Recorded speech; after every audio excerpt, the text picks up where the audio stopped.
And the action about to get away in the middle of the ground. Ron Skender does the ruckwork, beaten by Beck, a young player on the rookie list for the West Coast Eagles, and he should have a big future. It'll be a big test for him today because Ron Skender's been a terrific player, long career, Todd, and was best and fairest for the Falcons last year. Yeah, that's right. Big Ron has been around for a long time, approaching 200 games, I believe, Swan Districts and West Perth Falcons. So Skender gets to the front, Beck caught from behind, Butcher goes in, and underneath all of that is young Jason Salasek. And another player, I beg your pardon, it's not in fact Salasek, it was Brad Murray. Good to see Justin Longmuir down there, Phil, for West Perth, just playing just out of full forward. Yes, he'll have a lot of work to do this afternoon. The ball comes out now to Butcher from one step. He goes up inside 50. The ball dragged to the ground. Chance now for East Perth. Now the whistle has gone, and it's going to be an East Perth free kick. No, it's going to go to West Perth. Yeah, Stephen Coops, that's right. He's held without the ball. So what a bonus he's going to be across half-back for the Falcons this afternoon. Stephen Coops just lays the hand pass off. Away comes Adam Curley. Steadies and goes long down towards centre wing, just camping himself in the front there and taking a well-judged mark for the Royals is Brent Cowell. Cowell up toward the half-forward line. No mark. Here's Lovett. Now, Lovett's a young player we've not seen before, but he certainly does possess some skill, so I'm told. And this one, he dribbles along the boundary line rather cleverly. He's certainly quite a tall boy, Zachary Beek. As you said, Phil, he's from Bustleton down there in the southwest, and looks like he's got a lot of development physically to do, but it's going to be an interesting match. Good learning experience against a very seasoned campaigner in Ron Skender. He's being groomed by the West Coast Eagles. He's their rookie. The ball comes down now. Hurried kick across the body by East Perth towards the edge of the 10-metre square. Michael Swan, that was number 44. Now picking it up in the goal square is Butcher. He's wandered down from the wing, has taken the opportunity and rather casually, without any pressure, Todd, that's the worry, put the first goal of the match on the board. Yeah, that's right. Butcher loves kicking goals. I've seen him first-hand kick plenty of goals. Here's the replay. It was tried to knock it through. Butcher just picked up the crumbs and was probably the easiest goal he'll score all year, Phil, and he does that quite often. Runs forward. You see him there. He's running back towards the wing, if not half-back flank. One of the things that was unfortunate there for the West Perth defensive group, I think it was Callum Chambers in that contest, just went to ground, which enabled Troy Butcher to remain feet firmly planted, and he had all the aces up his sleeve with a goal. Awkward bounce. Difficult there for Beek, who was almost caught underneath it. Picking it up there was Pierce. Hurried kick towards full forward. Well, centre-half forward. It clean bowled Barnard. Kane Marsh seemed to be taken high, but he kept his feet rather well and kicked the ball out in front of Webster. This is Luke Webster. Backward of the outer wing. He goes over the wing with a long kick. Now, the Falcons had the numbers there at ground level. Logan couldn't control it. Chance now for Tucky close to the boundary line. Can he keep it in play? He can, but the whistle has gone, and it's going to be a high tackle. It's going to be a free kick, yes, over there to East Perth, Phil. Yes, it is. So I think it was Selwood who took that free kick. In fact, it was Michael Swan. Well, he shared it around with Cowell. He's just forward of that outer wing. Goes with a short pass. What a spectacular mark. Well, he committed himself. And Luke Webster, who's had his injury problems, but certainly has got some ability, taking a great mark. Yeah, courageous mark there by Webster. His feet taken underneath him. It can be quite dangerous, but he got up okay. Starts from outside 50, goes up toward the goal square. High leap down there. Not really all that successful. It's worked toward the boundary line. In fact, may go through for a rush behind. It has. So the Royals move to 1-1. Again, Butcher running right down hard from the wing and playing a part in the goal square. He's certainly got terrific endurance. I'm looking forward to the duel at centre-half back, centre-half forward. Quinton Lynch for West Perth, the listed player at the Eagles, and also Brent Tucky, who's been delisted from the Eagles, but will be a valuable player for the Royals. So running the ball out of the goal square there, that West Perth trying to make some ground toward the boundary line. It's with Logan again. He's a natural left footer, so he keeps the ball in play, but no, he doesn't. I thought he had managed to swing that one back with his left boot, but the wind got it. Yeah, it's not like Logan. He's usually very skillful. It's early in the game, a few nerves. Big game, Phil. This one, obviously, we've already said the replay of last year's grand final.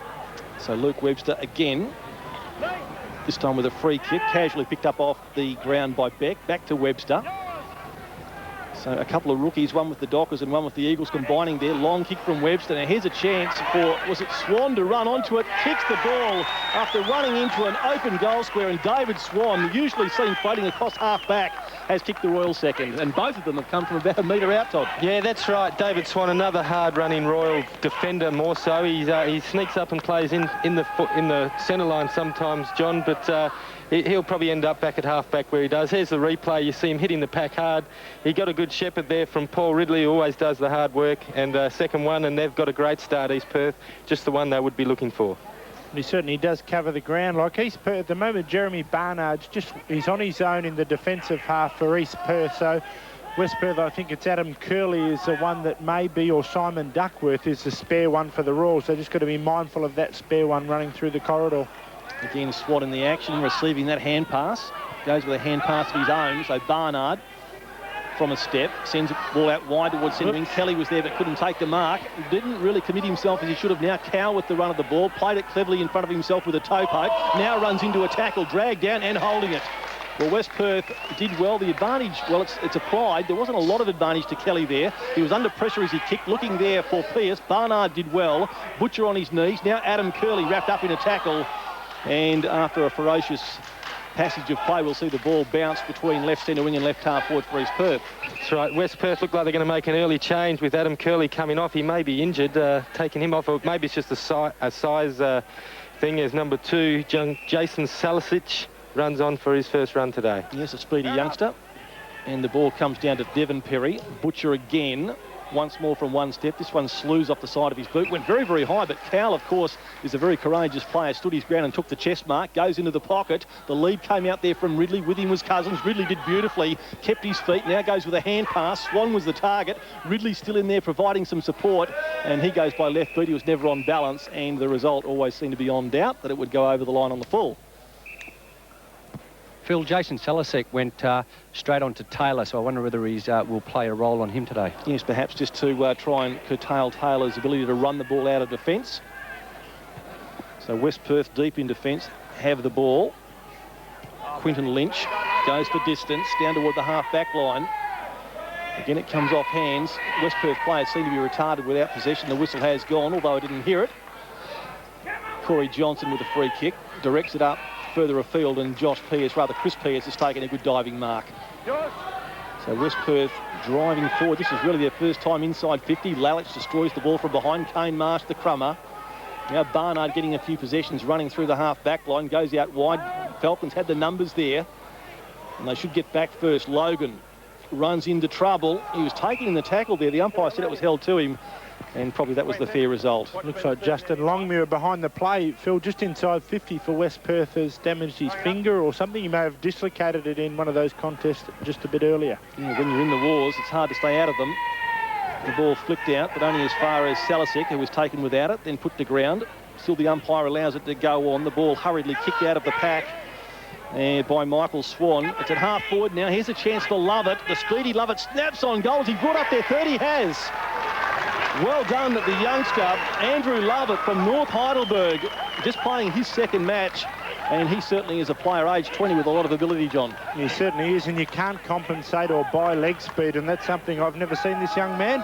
He's playing his second game for the Royals, but you can see here the ball's in front of him, and it's very difficult for a defender to defend that situation when the ball carrier and the receiver are running straight at the target, as Andrew Lovett did on that case. And terrific goal, lovely snap over his right shoulder, and it makes it hard for the defender. Todd, this is just about West Perth's worst nightmare. 3 goals down before they've even started to get into action. Yeah, certainly not the start they would have wanted at home. Well, Skinner trying to give them something from the middle. He left far too early. Hurried kick out of the centre scrimmage area. Murray was the kicker, and at last West Perth have found a target up forward. A good mark taken now down there by Mark Seavey. It's probably the best way to go sometimes, Phil, when you're under pressure. Just a long kick out of the middle. I don't think he was looking for Duckworth, but luckily enough, Duckworth was playing in front where a good forward should be, John, and took the mark, and he'll have a kick on his left foot. Seavey has made no mistake. Sorry. Yeah, just what the Falcons needed. All of a sudden, the West Perth, the famous June Luck grandstand has come alive. They've got their first on the board. That was a good mark and kick by Mark Seavey, but it was good to see a new player in Brad Murray getting the first possession out of the middle and getting it down there quickly. Yeah, like I said, here we go. Here, Big Ron won it out.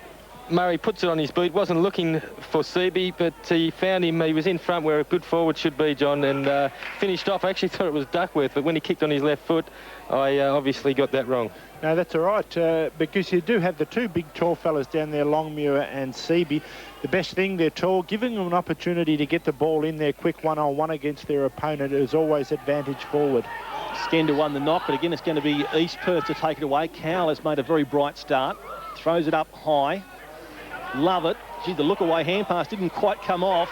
Allows West Perth back into the action now. Burns got a hand pass away, but straight to Lovett, who's a clever little player. Chipped the ball off his outstep and cleverly to Tucky, who'll shoot at goal from about 35 metres out directly in front. Footy smarts coming again. Yeah. Poor old Quinton Lynch was in two minds as to which way to go, and the one thing you learn as a footballer very early on is you can't make the decision of the ball carrier, and he's just got to make sure he's got that pressure on Brent Tucky.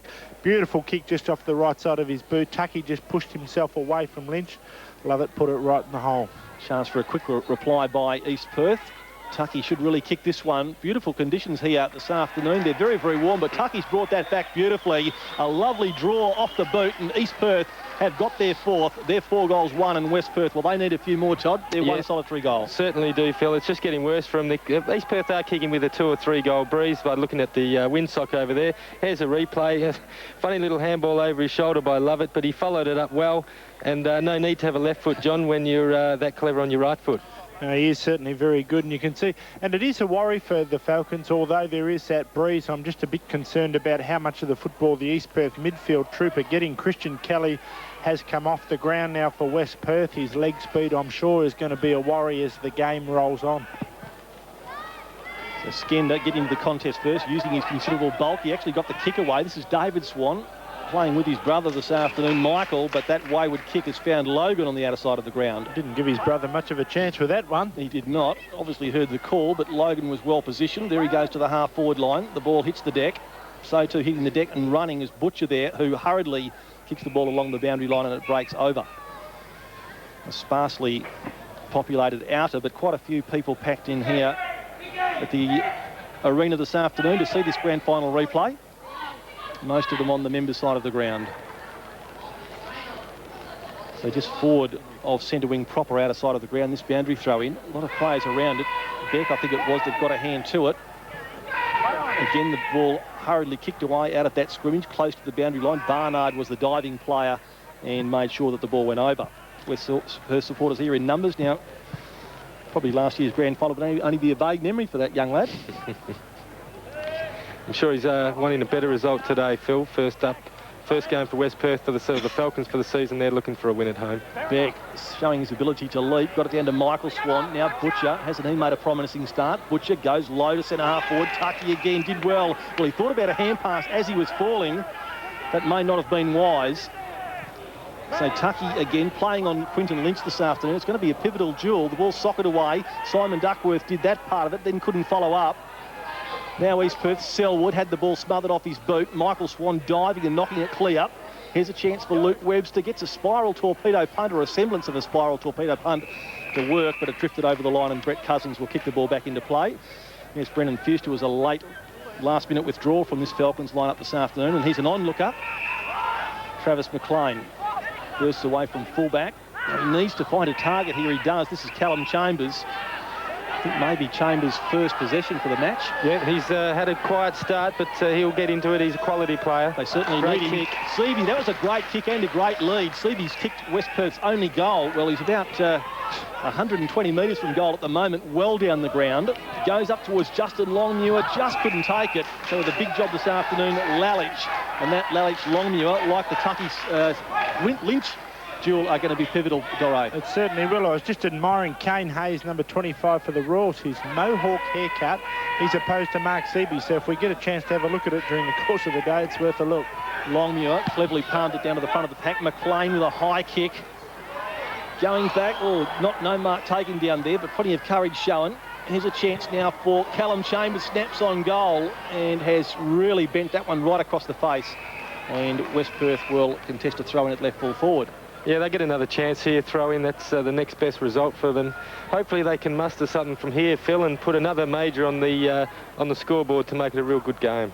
Well, it's their first outing for the season. Of course, East Perth played last week, so perhaps the Falcons just taking a bit longer to settle down. Beck and Skender. Skender went to ground. Here's a chance. I think it was for Travis McLean. Socket off the ground by Pearce.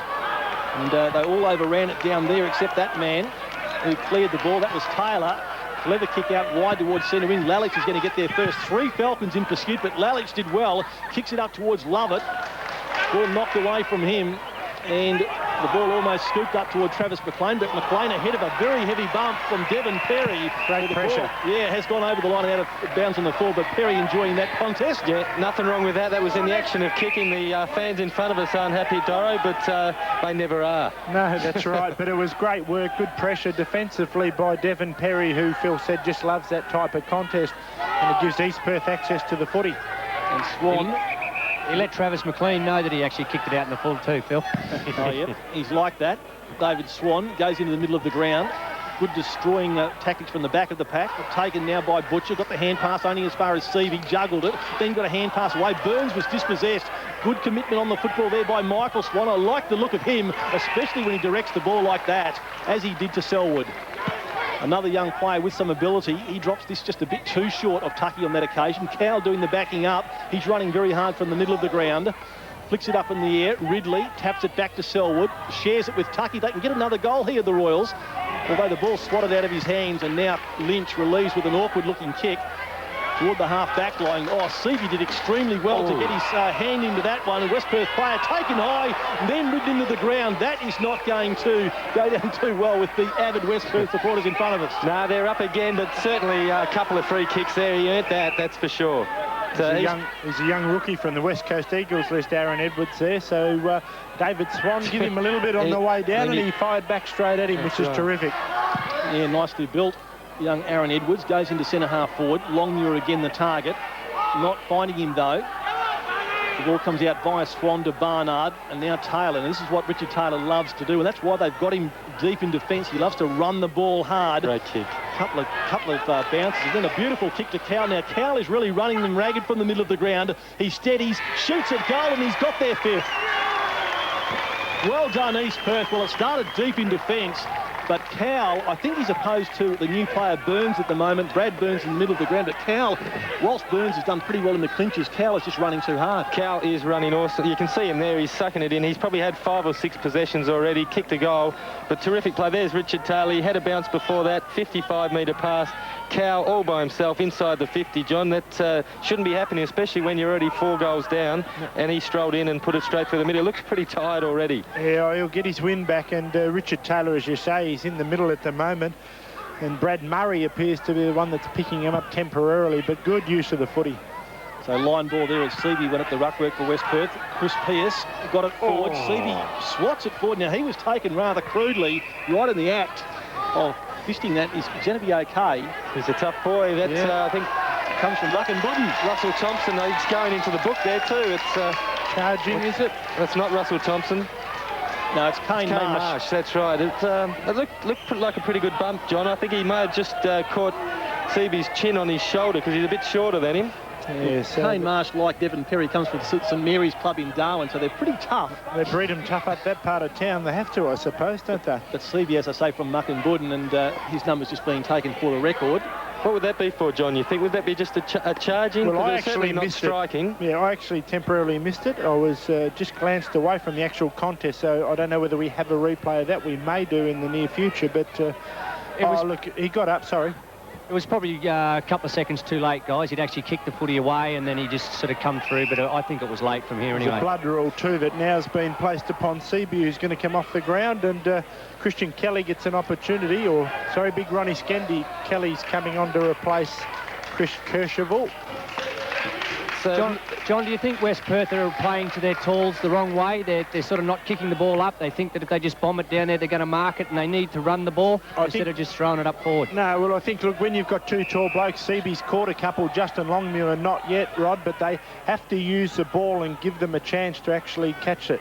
Well, Simon Duckworth, after an inordinate amount of time waiting for that one, got his kick away to Chris Pearce, fainted with the hand pass, still outside 50, goes into the pocket, but the player there was clear, and that's Edwards. He wants to play on with it quickly. Was it touched off the boot? I think it was. Yeah. Didn't matter anyway. It's gone over the line and out of bounds on the full. Let's have a look at that heavy clash back in the middle of the ground. There's Seaby with his eyes on the football. Fisted it forward, and then a considerable time after that, Marsh. And the thing was, Todd and John, that he actually left the ground. Yes. Yeah, you've got to keep your feet on the ground, or it's charging rule. Both feet off the ground as he launched himself into Seaby, so let's hope Seaby is okay. Seems to be on the boundary line. It comes down toward Taylor, got it away now to David Swan. Directs it up the boundary line. Oh, good mark. I don't know if that's going to be paid or not. It was a very, very good attempt there by Michael Swan. The two Swans helping each other out. There's Kershaw on the boundary line. He's been very impressive, Michael Swan. He's done a lot of good things and is prepared to run through the lines defensively and also up into the front half of the ground for East Perth. At 8 years younger than his brother David, but certainly has got some ability. Now the whistle's gone once more. This time it's going to be, well, West Perth advantage. Travis McLean drives the ball up toward full forward. Longmuir was there. In fact, it wasn't Longmuir. There's a chance there for Lacroix. Tried to soccer the ball clear. With him was Edwards. It's a good 2-on-2 battle down there. I think the boundary line's going to win out, though. It does. Yeah, unfortunately, Lacroix just took his eyes off the ball then. He had it in front of him, had a good shepherd from his West Perth teammate, but just at the critical time, Phil just took his eyes off the ball. But, you know, he's a quality player. I saw a bit of him last year. He will bounce back from that. Still the Falcons with a chance, though. Longmuir did the ruck work. Jeremy Barnard floats a kick away from that pack, and Cowell has taken the mark, and this could be 50. McLean was a bit late, although I think that Cowell milked it for everything it was worth. Yeah, definitely at 50 metres. Didn't have to touch him. The umpire's indicating there that you pushed him in the back after he marked the ball. And the rules are, here we go, you can see he clearly marks the ball. No need to even touch him, and he's actually taken him to the ground. So that's definitely 50 metres. Well, Cowell using the 50 metre to his own advantage. Well, the kick didn't really make West Perth pay because the Falcons defenders, that's Burns there, were easily able to take the ball to the boundary line. Might have got a bit of a knock in the leg then. Ronnie Skender just courageously going back into the path of Paul Ridley, who was on the lead. Might have got a bit of a corky to the back of the hamstring. Yeah, Skender was holding on there. Managed to get the ball down there. West Perth breaking clear. That was good play by Animo to work the ball out toward the boundary line, and Kane Marsh, well, his name's in the book, and he's taken the ball over the line and out of bounds. Mark Seavey just caught one in the nose there. He's ready to go back on at any time. Yeah, we just saw a minute ago spin. I was looking for the blood, but it looks as though it's cleared up, so he'll be ready to be reintroduced to the action, no doubt about it. And again, Skender, well, that was pretty clever footwork there by Beck. Didn't hurt those. Burns bursts away up towards the half-forward line, and here's Longmuir. It wasn't Burns, it was Brad Murray, and he's had some effect around the middle of the ground, but that was a beautifully directed kick. What they need to do is to pinpoint targets, and Longmuir will shoot a goal from 35 to 40. No, look, a terrific effort, and he was the defensive work that Judd Lalich was trying to do on him. Justin did wonderfully well to get his body in front, push back onto Judd Lalich, and then when the ball came into that zone, he was able to get his two hands free, take a very strong mark. It's important for his confidence that he goes back and kicks this goal now. And certainly for West Perth as well. Goes back, leans back a bit as it's floated back. He likes it. So does the goal umpire, I think. Confirmation of that. Well, West Perth have got a badly needed one. They've got their second. East Perth are 5 goals, 1. And as you say, John, for his confidence as well as the team's, that's going to be a great boost. Well, it's probably really, I think, from memory, Justin's first real possession. I think his first mark, and we'll see now as the ball comes through. Brad Murray's the kicker. Longmuir is pushing back, got held a little bit by Judd Lalich anyway, but it was great work, and that's one of the things he has got better at over his time with Fremantle, Justin. I think if his body can hold up today, and certainly for the future, he's going to be a wonderful player for Fremantle. And he's a beautiful kick of the football, John, especially for goal, which is not always as easy as it sounds. You've still got to put it through. A lot of guys get the yips in front of goals. Skender getting to the front of that contest, but Beck winning it. Chance for Richard Taylor. He overran it. Now Swan. That was Michael Swan. Taking it rather cleverly there was Webster. Threw it onto his right boot. It was touched. Heard the umpire call quite clearly. Now Lynch, strong in defence. Got the hand pass to Kelly. Now Cousins. So plenty of experience for West Perth combining there. He kicks it out in front of Callum Chambers. He's surrounded by Royals. Thought about a hand pass. That was a clever dummy. Out of trouble. Gave it to Murray, who's really running through the middle of the ground. But that kick, well, it was a tired kick because he's starting to feel the pinch, I think, Murray. It fell short, and Marsh has taken the mark. And he really just had to wait a bit. It was a tough one, like Marsh, as you said, Phil. He was just sitting up and blocking up that hole. Didn't have the penetration in that foot pass to get it to really where he wanted to. There goes the Marsh kick, originally from Darwin. He'll be relishing these humid conditions. Adam Curley kicks the ball defensively to the boundary line. Part of the decision-making process that you have to make in that decision. He had the opportunity to carry the football 5 or 10 more metres and then would have been able to clear over that man filling up that space. He used a big man, Rod Skender. Beck electing to jump over the top of him and not try and match him for strength, which is a pretty good policy. With Salasek, hand pass, a diving effort out towards Curley, who was met solidly by Tucky. Still Curley there, may have got one in the back, he did. So there's plenty of vigour in this match. That's the way East Perth like to dictate terms, Todd. They certainly are. They're a very physical side. Well, Murray's out very, very wide. Curley thought about kicking it to him, but now elects to play on. Now go to Murray, who was there for a long, long time, getting plenty of possessions, but playing wide of his opponent. Murray's kick goes up toward full forward. Oh, strong effort down there by Edwards. That was a strong effort. The ball came from behind, but there was contact. Certainly a free kick there. The East Perth, here we go, the replay. Got to get it to Longmuir. That's right, just get it in quick, John. It's taking the time. The East Perth defenders have got back there now. Put it up very, very high. Almost a mark there too. Longmuir not paid, and the ball is knocked through by Lalich. So a rush behind to the Falcons is their first of the afternoon. Pretty poor play, really, in the end as we were approaching quarter time. He had the opportunity. Longmuir was going to be down there one-on-one against Kane Hayes, I mean. He waited and waited and waited, and before you knew it, the ball sat up there too long, and it became 3 versus 1 on the goal line. Marsh kicks the ball out, looking there for Kane Hayes, but getting a hand to it was West Perth player, I think, in Corey Johnson. West Perth grandstand. They certainly don't become any more avid than those supporters right there. Meanwhile, the action right across the ground from them. Lalich just palmed the ball down. East Perth through Richard Taylor, hurried kick. Taking it there is Logan, so he'll send it back inside 50 for West Perth. But diving effort, good mark too. Taken down there by Russell Thompson. And be careful, Corey Johnson, don't knock the ball out of their possession when they've got it. It's just something that the players have got to be so mindful of, is just to keep their hands off the player and off the ball. Yeah, there's no need to touch him again, and Russell Thompson taking advantage of a 50-metre penalty. He won't be in any hurry because East Perth have started this game beautifully, exactly how they would have liked to. Russell Thompson going from distance. And Tucky almost, well, he probably didn't expect to be unopposed on that occasion. He went to ground. Lynch, his opponent, kept his feet. Spears the ball across the ground. It was well directed to Adam Curley. Well, the West Perth supporters say, well, what about that? He was held on to. But I think the umpire, like me, suspected that Adam Curley might have been wanting to play on or hand pass off. Yeah, no, it was good defence there. The Curley kick. Looking again for Murray. Knocked away from him. Kane Hayes dives on top of it. They dive on top of him as well, but Hayes got the hand pass away to Barnard. Beautiful smother off the boot. That was affected by Aaron Edwards once again, and he does seem to have some promise. Yeah, he certainly started well from Dandenong, West Coast Eagle rookie, playing his first game of West WAFL today, Phil, and certainly started very well. So he's coming off for a bit of a breather as play on the Nimbus side of the ground. Barnard stood his ground, got a hand pass away to Selwood, but it's come unstuck for the Royals. Going in again is Butcher. Hand pass, Taylor. Now Beck out to Selwood. A couple of young Eagles combining beautifully there. The hand pass, into the path of Hayes, who was taken high. Well, he slung the hand pass down toward the half-forward line. There was no advantage, so I think the ball is going to come back to Kane Hayes in the middle of the ground. Yeah, Michael Swan didn't realise that he had the advantage there. He could have picked it up, run inside the 50 and possibly kicked his first goal. Kane Hayes has already incurred the wrath of the umpires. Goes looking for Ridley. At the back of the pack there is Cousins trying to shake Ridley off. That's never easy. Ridley did extremely well to stay right with him and tackle him beautifully.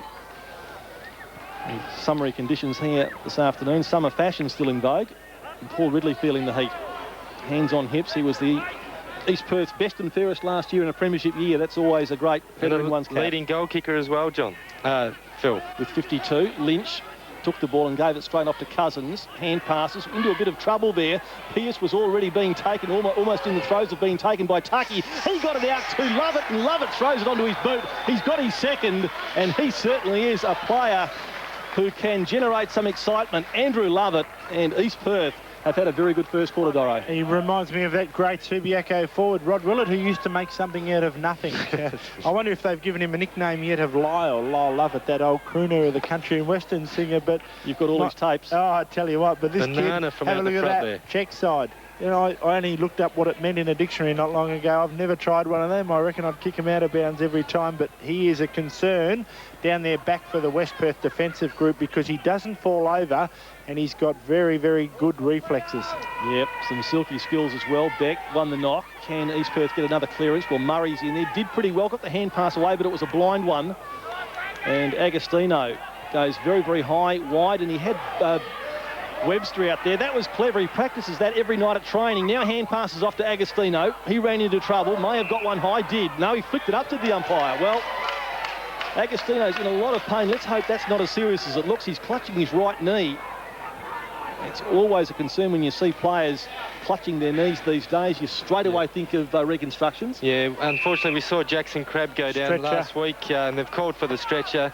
Like I mentioned, Jackson Crabb, the Claremont captain, possibly may not play another game for the year, and that was a terrible incident, just as well to Frank Agostino there. He looked to do it. He looked to do it just before he actually got to the footy. He looked like his knee twisted first. Yeah, I think you're right there, Spinner. We actually saw it in slow motion replay, and he was grimacing well before contact came from anybody else. We see it again here. One of those ones where he leapt and came down with his leg fully extended, perhaps. No, there it is there, I think. It's amazing, isn't it, how simplistic. And let's hope for Frank's case here that maybe he strained a ligament or something. We certainly wouldn't be wishing upon anybody a reconstruction of some sort. It's probably the most debilitating injury that any player can suffer, and let's hope for that young guy. Like, he's a terrific player. He's only played 14 games, 15 games today, and he's got a lot to offer this footy club. Rod, can you hear me down there? Do you know why Stephen Coops was off the ground? He's been off the ground for about the last 15 minutes. He's coming back on now. Don't know if he came off with an injury or not. No, at the moment they're just rotating them, and I think that the coach is not probably real happy with some of his midfielders at the moment, because East Perth are just running the ball through there without any opposition. It's definitely West Perth have got to become a bit more accountable. So Stephen Coops getting some direction there from runner Sean King as Frank Agostino goes off the ground, and that is a sorry sight for East Perth. And Darren Harris doesn't look too happy either, as the ball is kicked up towards centre wing. Coops still waiting very, very near that action there. Logan dispossessed. Russell Thompson hand pass. Butcher. Well, it's very, very straggly at the moment, untidy, but eventually East Perth get a hurried kick out of the congestion there. Wolf was the player. Christian Kelly playing in defence, got it to Chris Pearce. He goes into the middle of the ground. Marsh was there. They came over the top of him. Chambers knocked the ball to the ground, but now it's Selwood for East Perth, who goes up toward full forward. Again, that danger man, Lovett's there. They've got to watch him. But strong in defence is Quinton Lynch, who relieves pressure and goes out wide. That was beautifully directed. He gave it to Pearce. He needs a shepherd here. Got a sort of a shepherd there from Curley. So Chris Pearce, with a bit of room, goes in towards centre half forward. Crumbs, well, they were momentarily there, but West Perth couldn't take advantage of it. 28 was Murray. Still scrambling. Players tired after a long and very hot first quarter. Logan trying to get West Perth mobile. Christian Kelly in there. He was set upon from all sides. 4 or 5 East Perth players hunting in packs, and that's what they like to do. Yeah, they're doing it well today. They've started off this first quarter doing what they always do. They gang tackle, they run hard.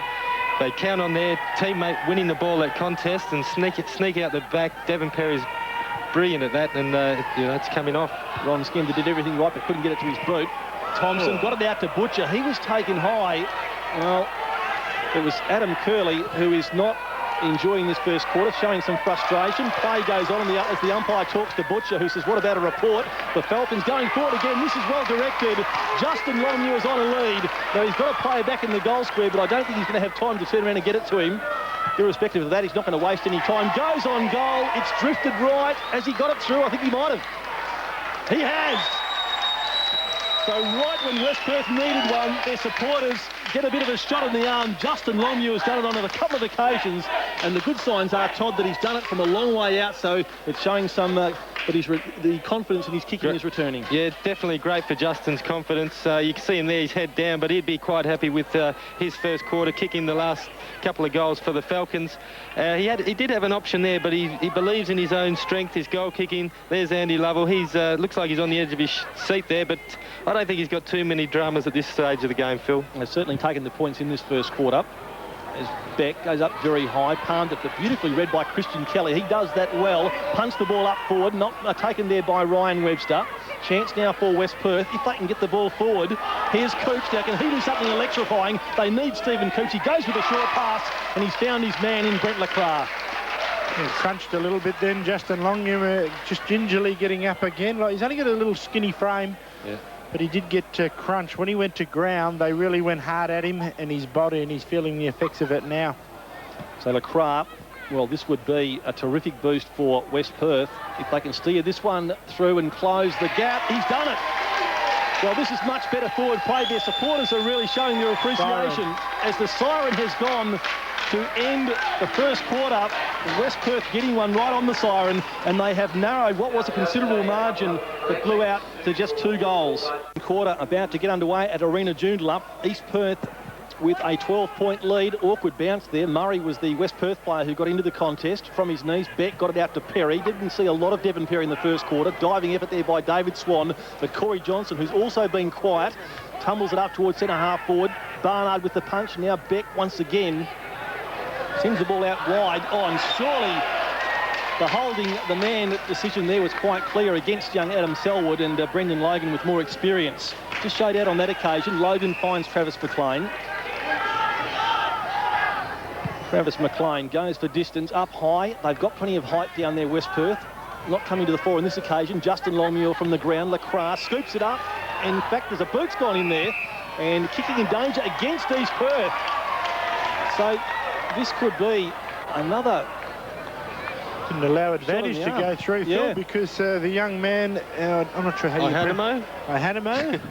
It was a great kick on the left, John, straight through the middle, and the umpires pulled it back. Yeah, but he had blew the whistle anyway, so makes it a bit tougher, but there was that kicking in danger. Justin Longmuir did terrifically well there to compete and push, and there's that mohawk I talked about earlier in the game. That is very different, I must admit, Phil. He's got some bad advice there.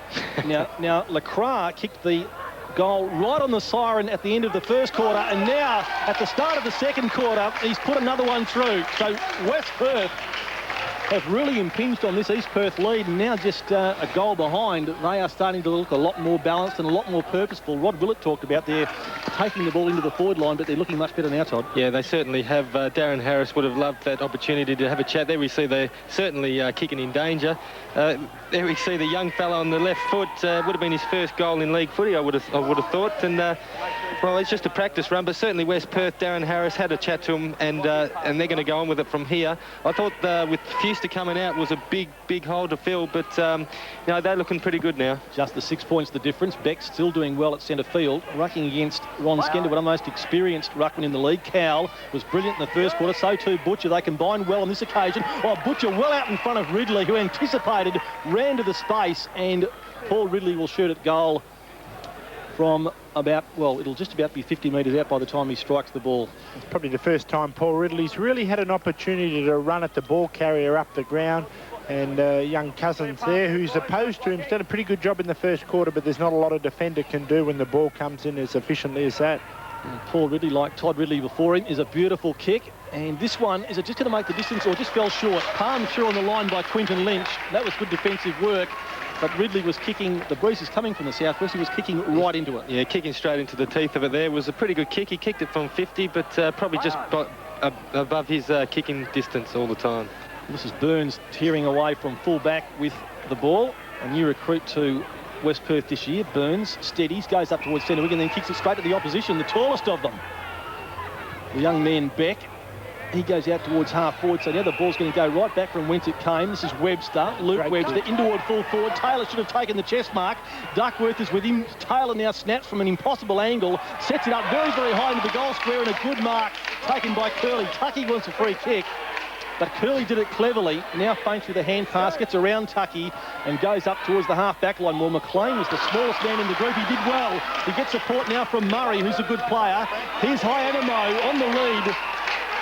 His goal just allowed a moment ago. He's all fired up. Ihanimo's kick not very good at all. Well, certainly not up to the standard of his previous one. Hayes dropped a sit-up. Got the hand pass away, though, to Cowell. And now they're clear.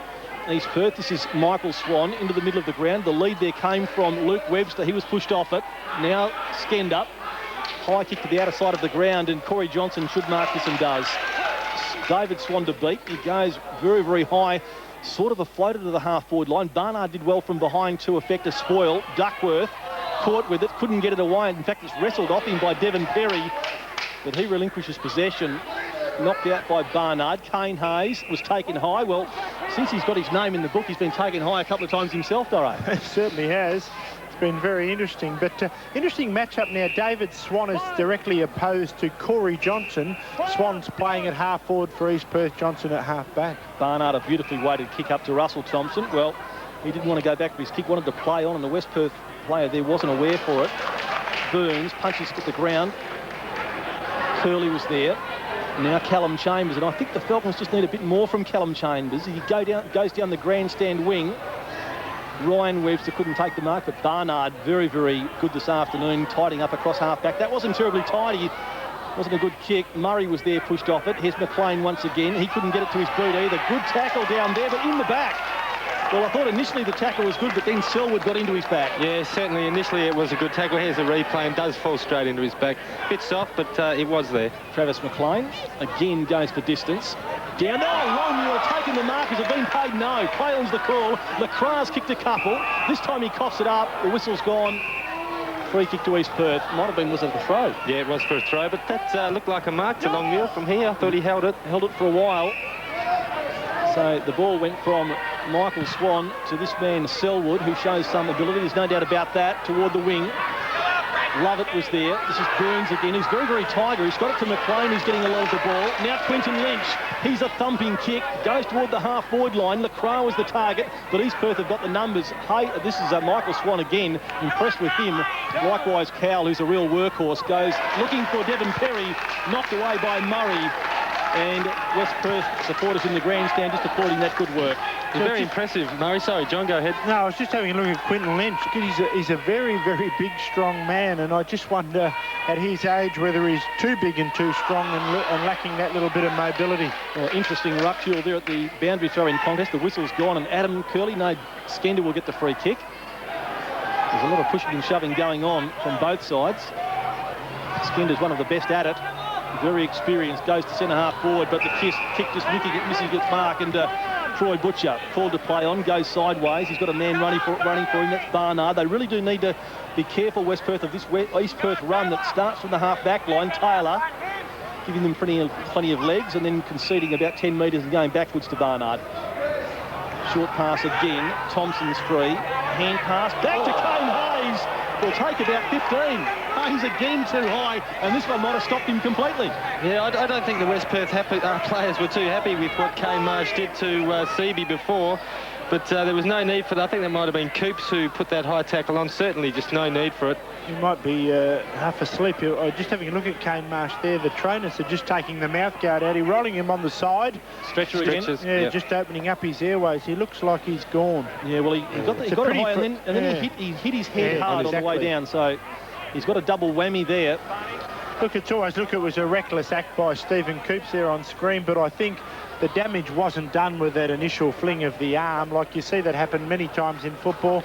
Well, I think his head may have come down onto his left knee as well. Well, I think the way he fell there, it looks as though he might have been unconscious on the way down because he didn't try and break his fall at all.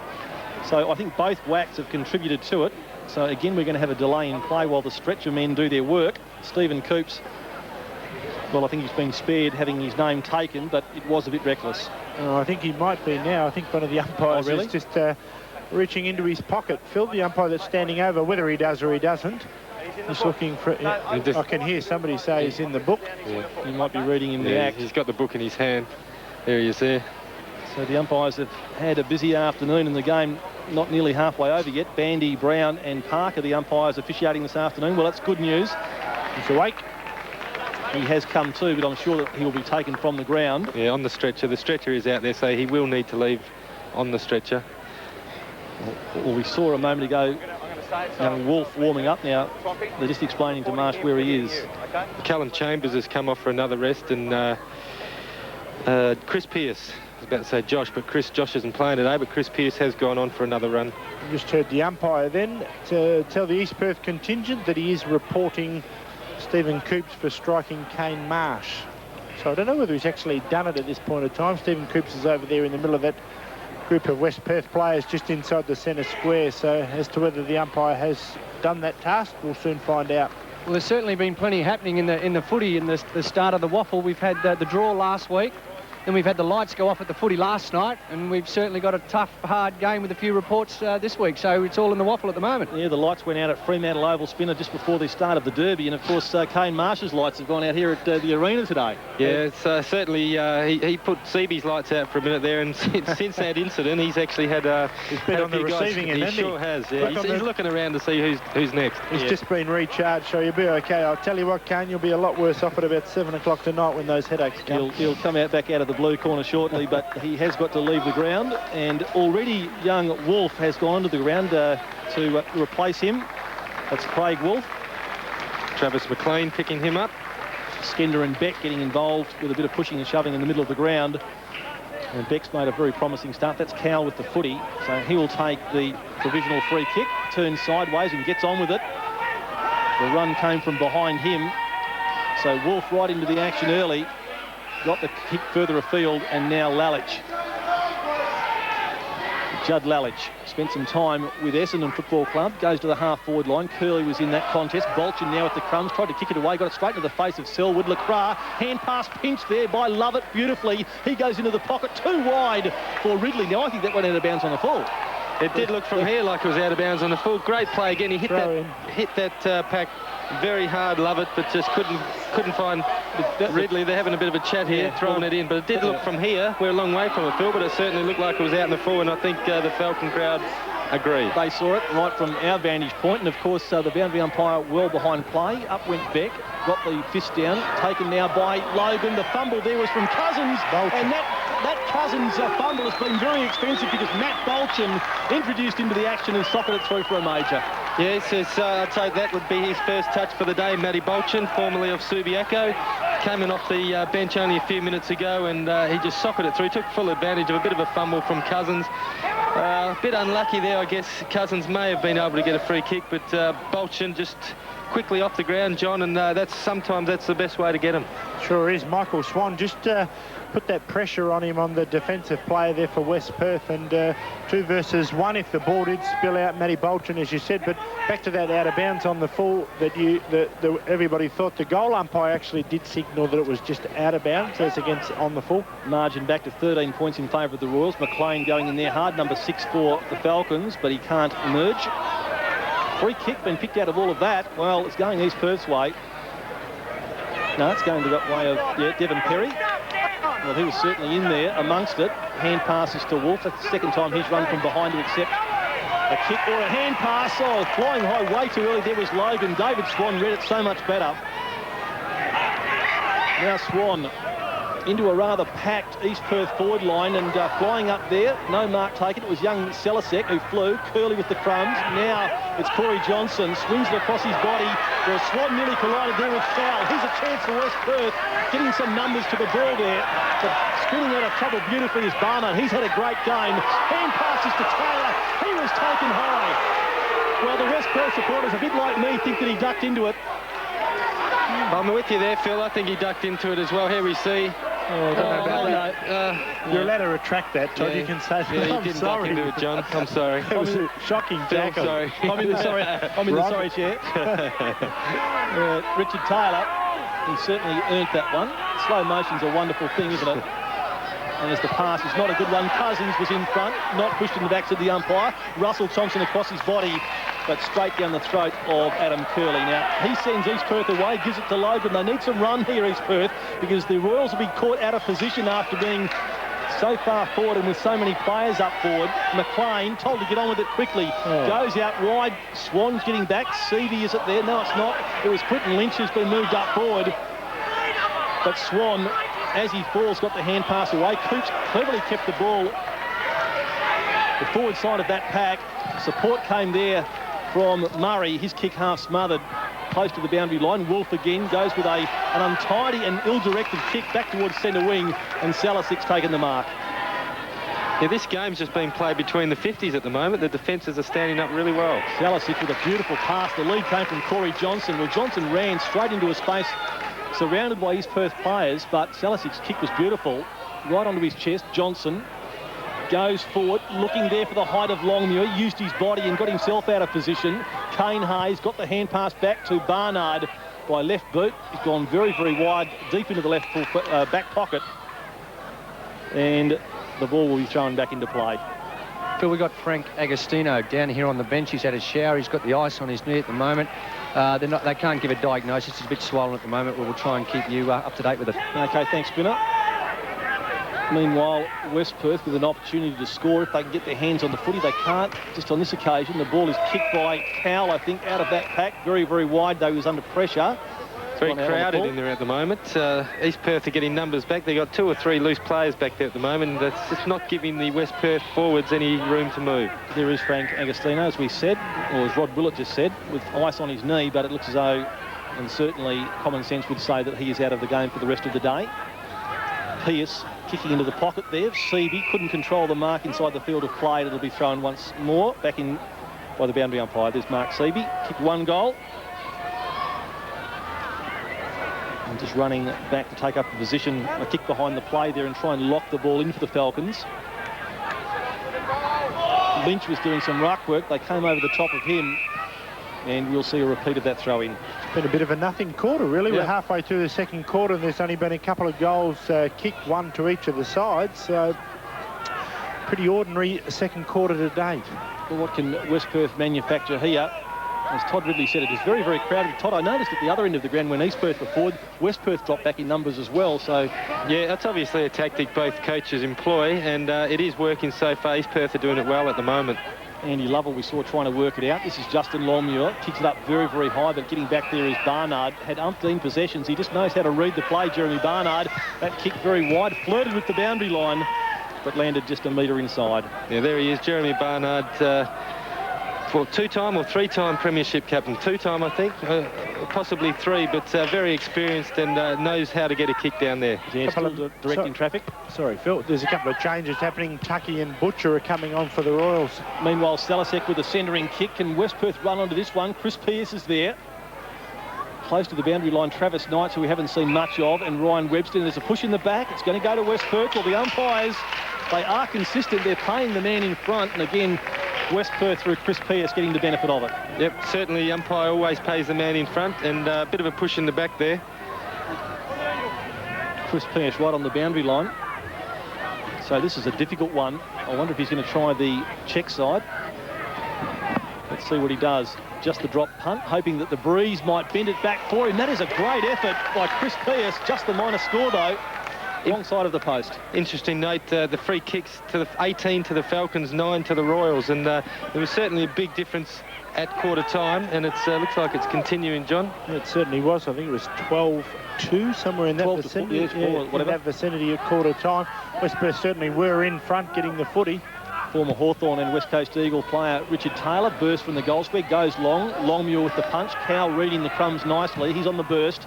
Goes up towards centre wing. Bolchin overruns the footy. Here's a chance for Lovett once more. Good effort down there by Burns, who tracked it for Lacroix.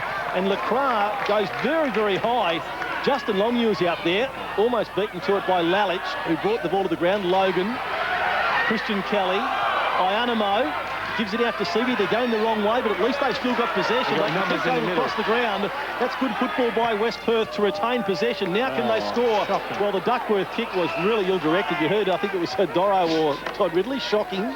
Goodness gracious. Why bother Simon Duckworth when you've got a million men loose everywhere else and you kick it straight to the opposition? This one went very, very short, but at least found a teammate. Ryan Webster. Likewise short. Now Russell Thompson from the defensive 50, clears centre, Tucky's there, couldn't hold it in his fingertips. Good tackle applied there by Adam Curley, and holding the ball. Well, he effected the tackle, brought him to the ground, and then appealed to the umpire for the free kick. Bolchin made no attempt. I don't think he had prior opportunity. As soon as he had the ball, he took one step, and he was taken down by the side. But I think the decision was given for him not making any attempt to clear the ball. Once he's on the ground, while he's on the ground. Curley sideways to Lacroix, who's been good. Kelly getting into the match more in this second quarter with a high kick to the half-forward line. Kane Hayes, hand pass smothered. This is Ryan Webster, hurry kick out of the pack. East Perth still with it. Travis Knight's got it from Barnard. Shearing it around, and David Swan ends up with it. Beautiful pass to Bolchin. Well, undeterred by giving that last free kick away, Matt Bolchin has already got a goal. Goes up towards the lead there of Lovett. Spills away from his chest, and the ball's gone over the line and out of bounds. Well, He's done some brilliant things. Really should have gathered that one in on his chest. Well, you think what we've seen him do today, you should, he wouldn't think he would have dropped that one. It was a great delivery by Matt Bolchin. The under umpire out there wearing the cap. Warm conditions here today. And the ruck work done out there by Seavey. Again, it's close to the line, but Barnard wandering down the ground, still getting possessions. Goes into toward the pocket. Awkward falling attempt there by Curley. This is Selwood. Really has got some ability. Centering kick. But not marked down there by anyone. Trapped by Ridley. Spinning out of trouble by Logan. West Perth looking much better. They swing the ball across towards centre wing. Beautifully directed by Logan. And away go West Perth now. This is Kercheval, who goes up toward full forward. They're falling down a little bit here. Lynch had it knocked away from him. Ianamo was pushed in the back, and he'll get the free kick. Well, the offender was Wolf. He came on to replace Kane Hayes, and now Ianamo started his football with East Fremantle. Outside 50, setting it up high. Whistle's gone again. There's a free kick down there on the goal line against Mark Seaby, I think it is, Phil, and it's going to East Perth right on that goal line down there. Looks like Judd Lalich it is. Okay, well, Lalich the free kick. There must have been some holding down there. Yeah, behind it all. They go short in the last line. That one to Taylor didn't even make the distance. He was only 8 metres away as it was. Another short pass to Cowell. Brent Cowell has been one of the better players, although that one slewed off the side of his boot, but he still had Ryan Webster there. I'm not sure if he was looking for him, but certainly found him right on the chest. Well, when you're in good form, Todd, those sorts of things can happen to you. Not that I can speak from experience. Webster goes up toward the wing. Good mark taken down. There should be play. Well, the umpire calls play on.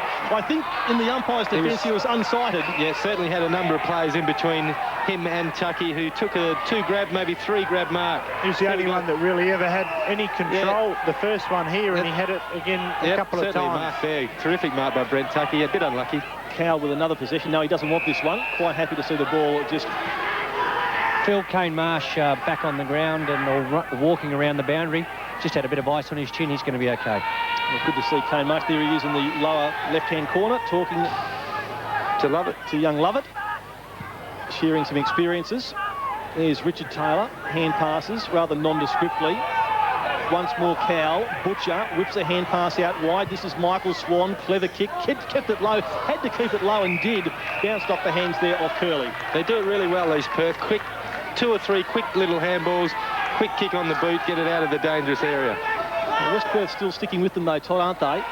Very important they do that. This has been a very, very, not a pretty quarter, but very tight, very hard physically. Just ask Kane Marsh, whipped out there beautifully by Devon Perry. Butcher, a rather casual kick, never got it off the deck. Duckworth was held, didn't have possession. I didn't think. The umpire says play on. Clearly he disagreed. Rather ugly scrimmage down there. Players desperate to get their hands on it, and now the umpire will ball it all up. Well, interested onlookers, they certainly have been treated to a tough first half of football. The Joondalup grandstand is packed, and quite a few of the West Perth stars of the past, I think the 1971 grand final premiers, were fated here before the match commenced. 69 and 71. 69 and 71. Yep. Thanks, Todd. No Butcher worries. from one step.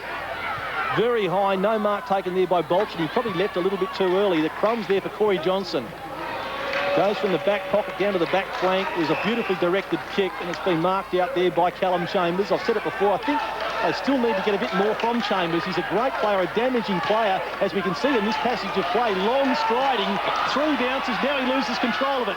Can he get it back again? He can. Inside 50, goes by left boot and sprays it out into the pocket, and it's marked by Lalich. Disappointing result after a big build-up. Oh, the West Perth supporters were expecting a goal after that run. Kane Hayes, sporting the Mohawk, goes to Cowell. No frills about him. He's just a hard worker.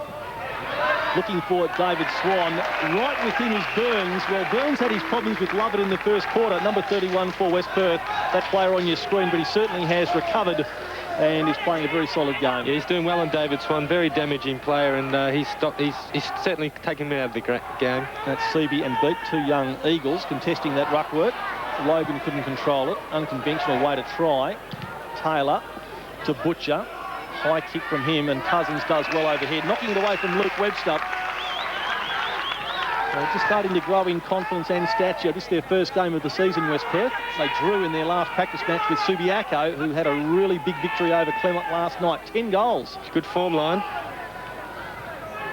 Beck rather knocks it down to Swan, couldn't control it. And that man there, Richard Taylor, he really has been in and under, hasn't he? Especially in this quarter, getting to the bottom of the pack. Yeah, that's where he plays his best footy. He gets a lot of possessions off the bottom of the pack. Just a quick little handball. He loves the bottom. Beck wins it again. Hand pass there. Attempted hand pass from Michael Swan to David. Michael goes in after it again. That's Swan, the junior, in towards centre-half forward. Lacroix kicked a couple of goals. He's been switched now to defence, doing battle there and doing very well opposed to Tucky. He was held without it, and Lacroix earned it the hard way, but certainly earned that free kick. Yeah, there was a free kick there. Yeah, you called it right, Phil. Him and Quentin Lynch have swapped positions. Yep. Travis McLean went to ground, but he needed to hold the mark. Ridley.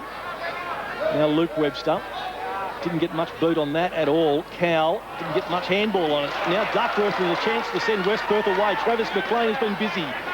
Settles with a bounce, then goes with a low pass to centre-half forward over the top of Pierce. Well, Barnard there again. He's got it on a string. Not so Travis Knight.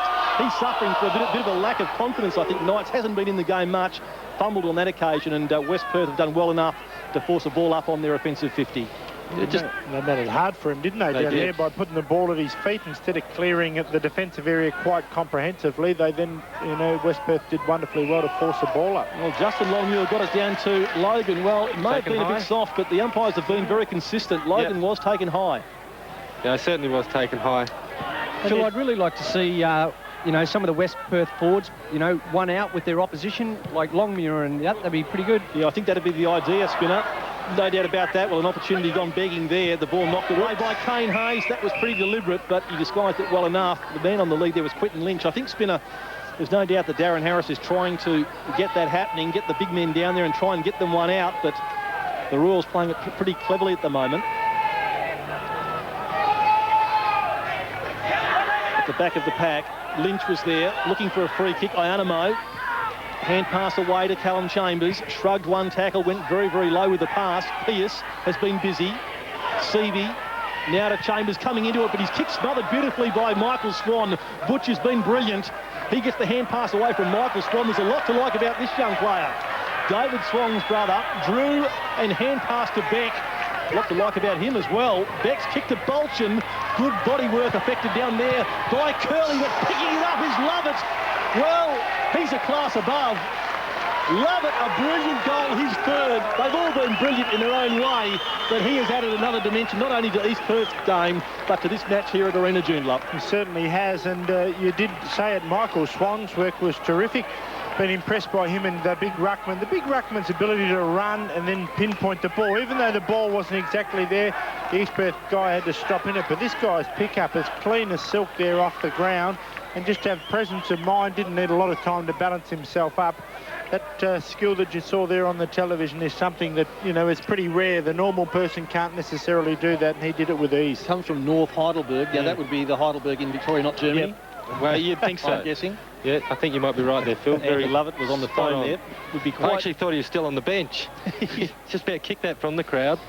Has been rested on the odd occasion, but Andy Lovell just keeping his players fresh. This man here on screen has done a lot of work. He's had to ruck against both Skender and Seavey.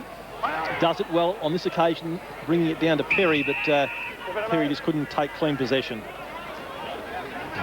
Yeah, I thought actually Ron Skender would get on top of young Zach Beak easily today, but he certainly proved me wrong. Yeah, well, he's got that ability to leap, which Skender hasn't got. This is Chambers getting it, I think, from Ianamo, who's done a few good things. The Chambers kick very high. Well, Wolf took it beautifully. He heard the call that it was touched, got to his feet and hurriedly got the ball back up towards centre wing. No mark taken there by Salasek. Almost held it long enough. Pierce works it forward, but not very far. Butcher from his knees. Hand passes it away. Trying to come through the pack there. Ridley well away from goal, but Cousins has followed him up there. Gets a possession, and Chambers was too slow. Well, he just didn't see or hear what was coming from behind him. And the free kick, Knight gets on with it quickly. Lacroix overran it. Now Tucky. A lot of hand passes from players from their knees this afternoon, and the ball is knocked away. There's David Swan. Not happy with that attempt. Certainly was set up there for him. That's the great tackle by Luke Webster coming from behind. He had 5 teammates around him as well. No talk. That's it. Tucky does some ruck work. Taylor has been very busy. Directs it in toward full forward. Beautiful pass. Well, Bolchin just had half a metre on Curley. That's all he needed. Such was the beautiful foot pass by Richard Taylor. That's what probably is not happening at the other end, really, from West Perth. Like the ability, I think East Perth guys are just using the ball a lot smarter. Bolton's not a tall guy down there. Either is Lovett, either is Paul Ridley, but it's East Perth's ability to use and pinpoint the football to their forwards inside 50 that is just the difference between them and West Perth at this point of the game. Well, Bolton can make them hurt with this one, as he lines up and comes in from 35 metres. He's a good kick, Matt Bolton. Played a lot of his early football in defence, but always his kicking has been one of his features, and now he's kicked his second. He certainly has. And 2 goals, it was interesting. I was just contemplating about 3 or 4 minutes ago, and I was thinking that Darren Harris, East Perth, had played very well in the first quarter. West Perth got back in just at quarter time with a couple of goals in time on. And at about the 25-minute mark of this second quarter, West Perth had actually kicked 1 goal 2 to East Perth's 1-1, and actually were winning the quarter. And I thought, well, that would be good for them to go in at half-time winning the quarter. But lo and behold, once again in red time, East Perth have snuck up and kicked 2 goals. So that lead's now gone out to 4 goals again. Which is what it was in the dying stages of the first quarter. Hurried kick out of the centre by Seavey. Well, West Perth have got it inside 50. They need to make an opportunity here. Well, they couldn't. Kercheval had it right on the siren, but the siren sounded before he could put that one through. So a very good quarter by East Perth. They led by 12 points at quarter time, but they've stretched it out now to 24 points. And there is the half-time score. East Perth 9 goals to 56. 24-point leaders over West Perth 5-2-32. The pace is 2 or 3 times faster at the AFL level, so fantastic decision by the management of Fremantle. To ease him into it, Devon Perry got it to Cowell. What a star he has been. Likewise, this man, he's kicked 3 goals. Too far out to score on this occasion. Goes into the pocket, using some body work. There was Bolton, who has created an opportunity for Tucky, who was run down there in no uncertain terms by Quinton Lynch. He doesn't take any prisoners. No, he's like John said, he's built to like you said, Phil, Sherman tank. Here we go. We'll see him coming through there. That's good play by Matt Bolton, but Lynch just taking the body out as you have to do. So left full forward pocket for East Perth, taken by Lynch. He punches the ball toward the boundary line. Well, it was deliberate, but he was well and truly inside the field of play, and so the umpire letting him get away with a long way from the boundary, but that certainly was his only option there, and that's where he headed. It's a bit harsh. You're supporting him there. He could have handballed it up the boundary line. 13 the points in favour of East Perth. The ball again swatted toward the Lynch again boundary line. Devon Perry can't keep it inside the field of play. Devon Perry's given great service to East Perth. He played in that grand final, Todd, that we looked at half-time. Oh, tough player, Devon Perry. A lot of respect for him. He is a hard worker. Always does the hard things. And now a triple premiership player as well. So just for a moment, it's been bogged down in the forward pocket for East Perth. Lynch got it out to Murray. He punched it down towards Christian Kelly. Now Curley. Low trajectory pass up towards centre wing. Lalich was there. Got plenty of opposition from Longmuir, who did well opposed to 2, and has forced another boundary throw in, this time up on centre wing. It's been a very good duel, even though Longmuir has got 3 goals. He hasn't. Lalich certainly hasn't been disgraced by any certain means. Lalich conceding a few centimetres as well, isn't he? Yep, certainly. Skinned up. Talk about centimetres. Over the top of him, Beck. Christian Kelly. Well, Richard Taylor just about put a saddle on him. Now Russell Thompson kept the ball in play and swung it across his body. Well, here's Lovett.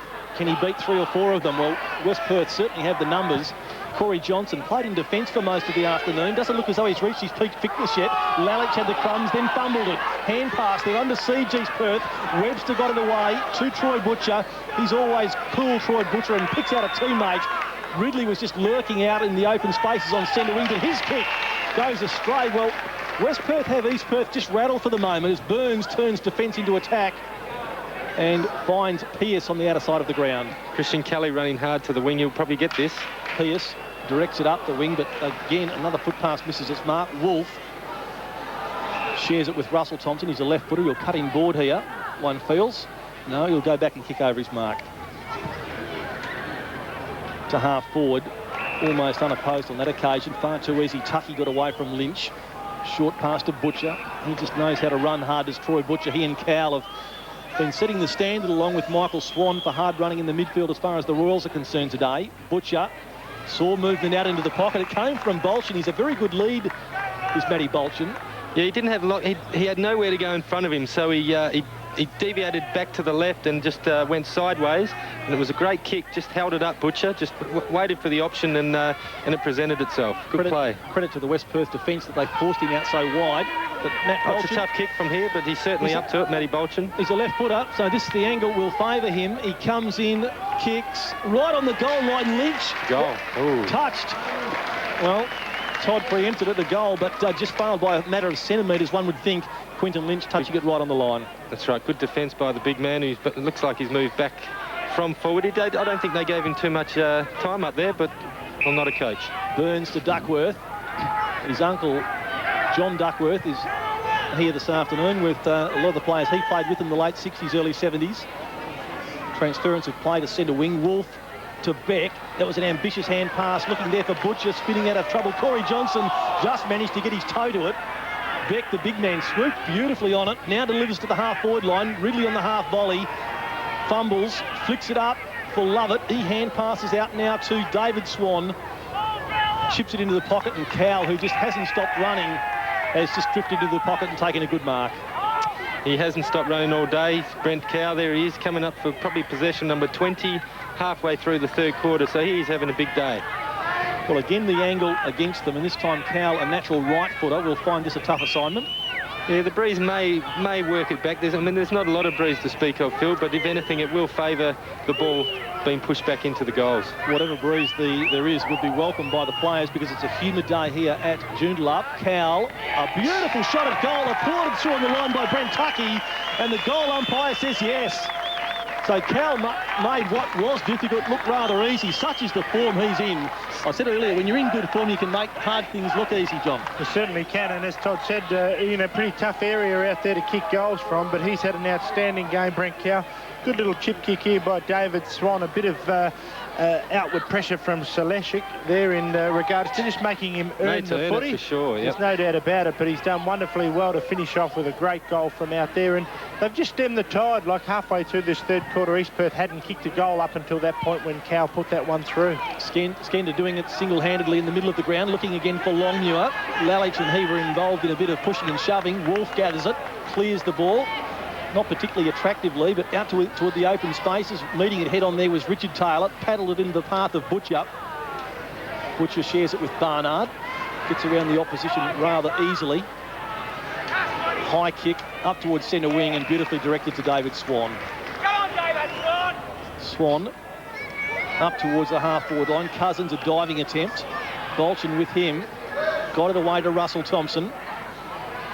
They're conceding ground, East Perth, with a couple of hand passes, but Wolf, who's done some good things since coming in off the bench, beautiful pass, and it's been taken by Michael Swan. To Cowell again, kicks it up towards the edge of the 10-metre square, swatted away over the top. Good defensive work by Lynch. It was a decisive punch picked up by Cousins. Goes to the open spaces at right half back. Now, Murray will get here first. He's a tired-looking man, sockers it along the ground, lumbers after it, and he was very, very happy to make contact and see the ball go over. He certainly was. He's probably been West Perth's best player today. Another Victorian come over. Russell Thompson was probably just as happy to see it go out of bounds, I would think. As we mentioned, he is from Myrtleford. West Perth have had a lot of good footballers come to them from country Victoria. We saw one of them at half-time. Now another ball up here. East Perth with around about 10 Victorians in their team today. Todd, and West Perth with about 6 as we see Seavey come on for Skender. Straight into the ruck contest. Neither ruckman got a decisive knock away, but Seavey got the kick. Travis McLean's there. Barnard went to ground, but he's never out of the contest, Jeremy Barnard. Coops looking for a free kick, but Wolf just going straight and hard at the football, swings it high across his body and out wide. Well, here's a foot race. West Perth, well, no, Taylor came in from the side, showed good speed. Nice. Up towards Travis Knights. Well, no one within 15 or 20 metres of Knights. He can just steady and kick a goal. No, he wants to share it. Goes into the pocket. Tuckey's there. Tuckey, well, he spun out of trouble beautifully and has kicked. Out on the full. Out on the full. Jeez, it was a good spin, though, Phil. Well, was it ever? Let's talk about the spin. Zach Beck behind play, Phil's in a bit of trouble. He's had constant cramp and he's coming off the ground. And Ryan Webster, by the look of it, is going to replace him and maybe go onto the ball. We've certainly done a big effort, Zach Beek, in the ruck, but he's still got one more quarter to play, so he'll rest for the rest of the... Stephen Coops has come off too, Todd, as we speak. At the same time, in actual fact, he doesn't look 100% to me. Definitely not. Adam Curley's kick. Number 20 was Ryan Webster, straight into the thick of it. But Pierce is the player who gets the kick away. Butcher in front of Chambers, goes to ground. Butcher with the football, he needs to move it on. The umpire giving him plenty of opportunity. Now he scoops it out. Devon Perry. Hand pass to Michael Swan, was already under a lot of pressure. That hand pass has gone astray. Callum Chambers, when he was tackled, didn't have it. The umpire calls play on. Luke Webster to Russell Thompson off the side of his boot. That wasn't a particularly good kick. East Perth players saying, what about kicking it to me? Instead it went straight to West Perth. Simon Duckworth gave it to Chambers. They trail by exactly 20 points, West Perth. They've just got to get the ball moving. They need to get a couple of very quick goals, West Perth, so that they go in with the momentum at three-quarter time if they want to win the game. Goes right across the ground. One-handed attempt by Lynch. He's got plenty of time, provided he gets a shepherd. Sort of. Travis Knights ran at Lynch, but made no attempt there to try and smother. Barnard just backward of the centre circle. Again, he looks for Taylor. He's one of their go-to players. Taylor to Tucky, now to Butcher. Straight down the corridor goes Troy Butcher. Swan was there, but Swan just didn't seem to want the ball anywhere near as hard as Corey Johnson did. Now he straightens up with a short pass and finds Kelly. Up towards centre wing, in fact slightly more into the corridor and Chambers. They got a loose man forward if they can get it to him, but Barnard's got back onto him now. A couple of loose men there, and East Perth perhaps starting to feel the pinch a bit. These conditions will take their toll on the players. At the front of the pack, Cowell allowed his teammate in Wolf to go for it. Eventually it comes out to Cowell. He's just one of these players in such good form. He just knows where the ball's going to be a few seconds before it gets there. Butcher paddles it to Taylor. This is a good setup by East Perth. They've worked hard for this. The floater from Taylor goes toward full forward. Swan brings it to the ground. Ridley's there. Can't take it. 52 goals last year, Ridley. Not such a good day this afternoon. Another ball up. Todd Ridley is yet to kick a major or any score. Paul Ridley? Did I say? Oh, yeah, I haven't kicked one either, Phil. But Paul, he hasn't kicked a major, but the tackling, his pressure that he does put on, he taps the ball forward. No stats for that, but always keeps it moving their way. Lynch going in after it again. Gee, you made an impression on me in the 96 grand final, Tom. Still talking about it. Devon Perry got to his feet. This is Bolchin. Short pass, beautifully weighted. There he is. And now Paul Ridley. He'll have a shot from there too. He doesn't like going through a game without scoring a goal. There's his stats, 3, 3 and 3. Very quiet, but it's the pressure, the tackling, the chasing that he does put on, which is very, very helpful to the rest of his teammates. Well, you look at the goal that Cowell kicked a moment ago. That was a much easier shot. Very loose. Yep, shares it around. Luke Webster, just for the moment, West Perth just taking their eyes off what was happening around them. Just a lot of tired players, both sides, not just West Perth, East Perth as well. A lot of tired players out there. Brendan Logan's coming back on for another run, and Chris Pearce sits down. Well, it's Chris Pearce, the leading possession getter for West Perth. Logan back into the action there, though. Another change. Hannemoge is coming back on. And coming off the ground looks like McLean. I think Percival, as Luke Webster kicks on goal. It's his 14th possession. What's he done with it? Put it through for a behind. Ooh. Well, that was one that probably Paul Ridley could have got. Yeah, 20 metres out directly in front, John. I didn't see you miss any of them. Oh, I think there are many, but we won't talk about them here right now. Well, West Perth working the ball and running the ball out of the defence. This is Corey Johnson. Tucky, well, it was either a mark. No, he was taken high, said the umpire. It was going to be one or the other. A pretty brave effort when you do that. You don't know, you know something's coming. Barnard nearly ran into trouble there in the form of Aaron Edwards, then gets his kick away. Oh, beautiful leap up there, not paid. It came from Luke Webster. Speaking of men who have had their knee problems, Webster's one. Here's Murray, had his kick smothered. Love it. Scooped it up. That was surely a throw. Play on, calls the umpire. Barnard got it from Tucky. Shrugged the tackle.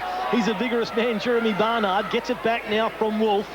Out wide he goes. The lead came from Devon Perry. Just for the moment, someone's dropped off him. Perry into the pocket. And nearly a good pass. Swan almost on the end of it. Ridley. Butcher.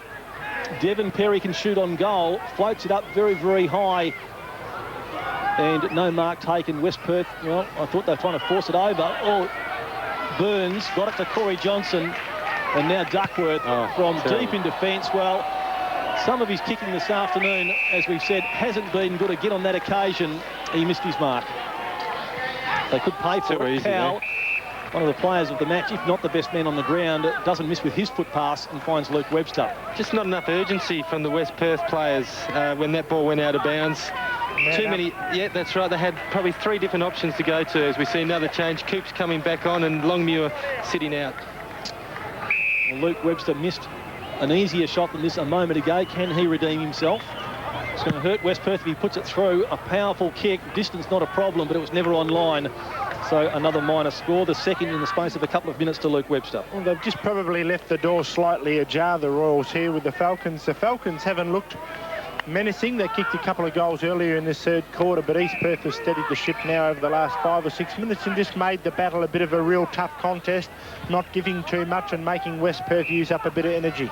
Kelly combines with Johnson, the runner-up and third best and fairest last year. Down towards centre wing, Aaron Edwards is there, number 19 for West Perth. They're running in numbers now, West Perth. They need to make something of this. Logan dived, couldn't get a clean possession away. Tucky had it and fumbled. West Perth applying a lot of pressure there through Travis McLean, and they've really worked it forward almost in rugby style to get it to the half-forward flank. They trail Todd by 23 points. Yeah, they're doing it the hard way. They're getting the ball forward, but it's not clean.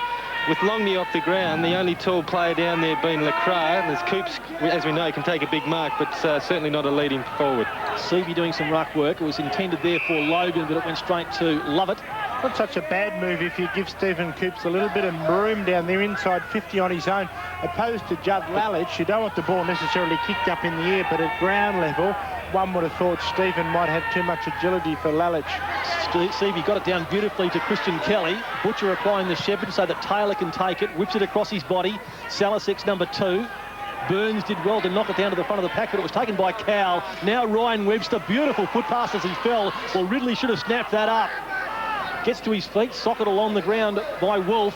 Still East Perth with the run of it. Knights chips it up for Ridley close to the boundary line. Oh, well, 2 number 1s going at it there. Ridley and Duckworth. Eventually it's Corey Johnson who comes in, kicks the ball along the ground close to the boundary line, too close. Corey Johnson just seems to be carrying a bit more weight than he did last year. Yeah, it's only early, first game of the year for the Falcons, but you know, he's certainly one player who they've missed today. He usually gives them a fair bit of run through the midfield, but seems to have had more of a stopping role today. I was saying, that's what I was thinking, Todd. He might be able to put him in the midfield and give him a bit of a spark or something. Swan of the David variety got it out to Butcher. Barnard. That looked a little bit tired, that kick, certainly a long way from its mark, but Lovett can run into the space. With him is Travis McLean. McLean does beautifully just to tap the ball, probably illegally away to Lynch. They got away with it. This is Coops. Brilliant mark. He hits the ground running and beautifully directed. No, too high for Lacroix. He needs to get back. He needs support. Well, perhaps he can do it all on his own. Lacroix steadies. He might kick his third here. He has. Well, that is just definitely what West Perth wanted. Stephen Coops, take the bow, also Travis McLean, and at the end of the day, it was that man, Brent Lacroix, who kicked his third goal in a great solo effort. Yeah, that's right. I did mention both those players there down in the forward line. There we see Coopsy going forward after a good mark, just over the top of Brett Lacroix, but he's good on the ground or in the air, very strong in the lower body. Was going to give it over the top, but thought, no, I'll do it myself and kick my third goal, which he did. One in the first, one in the second. 3 straight. He's a very good player, Brent. So that gives the West Perth Brains Trust something to enthuse about. And the crowd certainly, they never give up on their team here, Phil. They're 100% or million% behind them. Anything which happens, they're up in arms, but they've still got a lot of work to do. They can push the decibels when they start to close the gap and then take the lead, I can assure you of that. So back at centre field, West Perth certainly not out of this hunt. Getting some good strength in the middle of the ground there by Seavey. Good combination there is Murray. Kicks the ball out, down towards centre half forward. Kane Hayes was ridden into the dirt, but turned around in mid-air, which was good thinking. Christian Kelly couldn't get his boot to it. Hard work out there, getting a clean possession. Ianamo threaded the hand pass through to Callum, changes. He shoots on goal. Another goal to the Falcons. Well, their supporters are now on their feet. They can sense a real charge by the Falcons, who look just a little bit fresher to me. Yeah, that's right, Phil. Obviously, East Perth played a tough game last week down in Bustleton. The conditions are pretty tough, and the West Perth supporters had there's that man, Christian Keller, we spoke about being quiet. 2 goes he had, gave it out to Animo, and this was terrific play by Callum Chambers. One man and another man who really needs the lift, and he's put that through, and they're up and about and still got a bit of work to do, but coming home with the breeze. Yes, he certainly has lifted in this quarter, Chambers. He's actually had 14 possessions, 5 marks. That's pretty good. Yep. 3/4 of football. Well done to Callum Chambers. So West Perth now sensing something here as Seavey goes up. It was a good leap, knocked the ball straight down into the centre circle, however. So no clearance. So now 10 points this margin, and there's probably still 3 or 4 minutes to go in this third quarter. So West Perth with the momentum, if they can steal one before 3/4 time, that gives them an enormous fillip as they go into the 3/4 time break.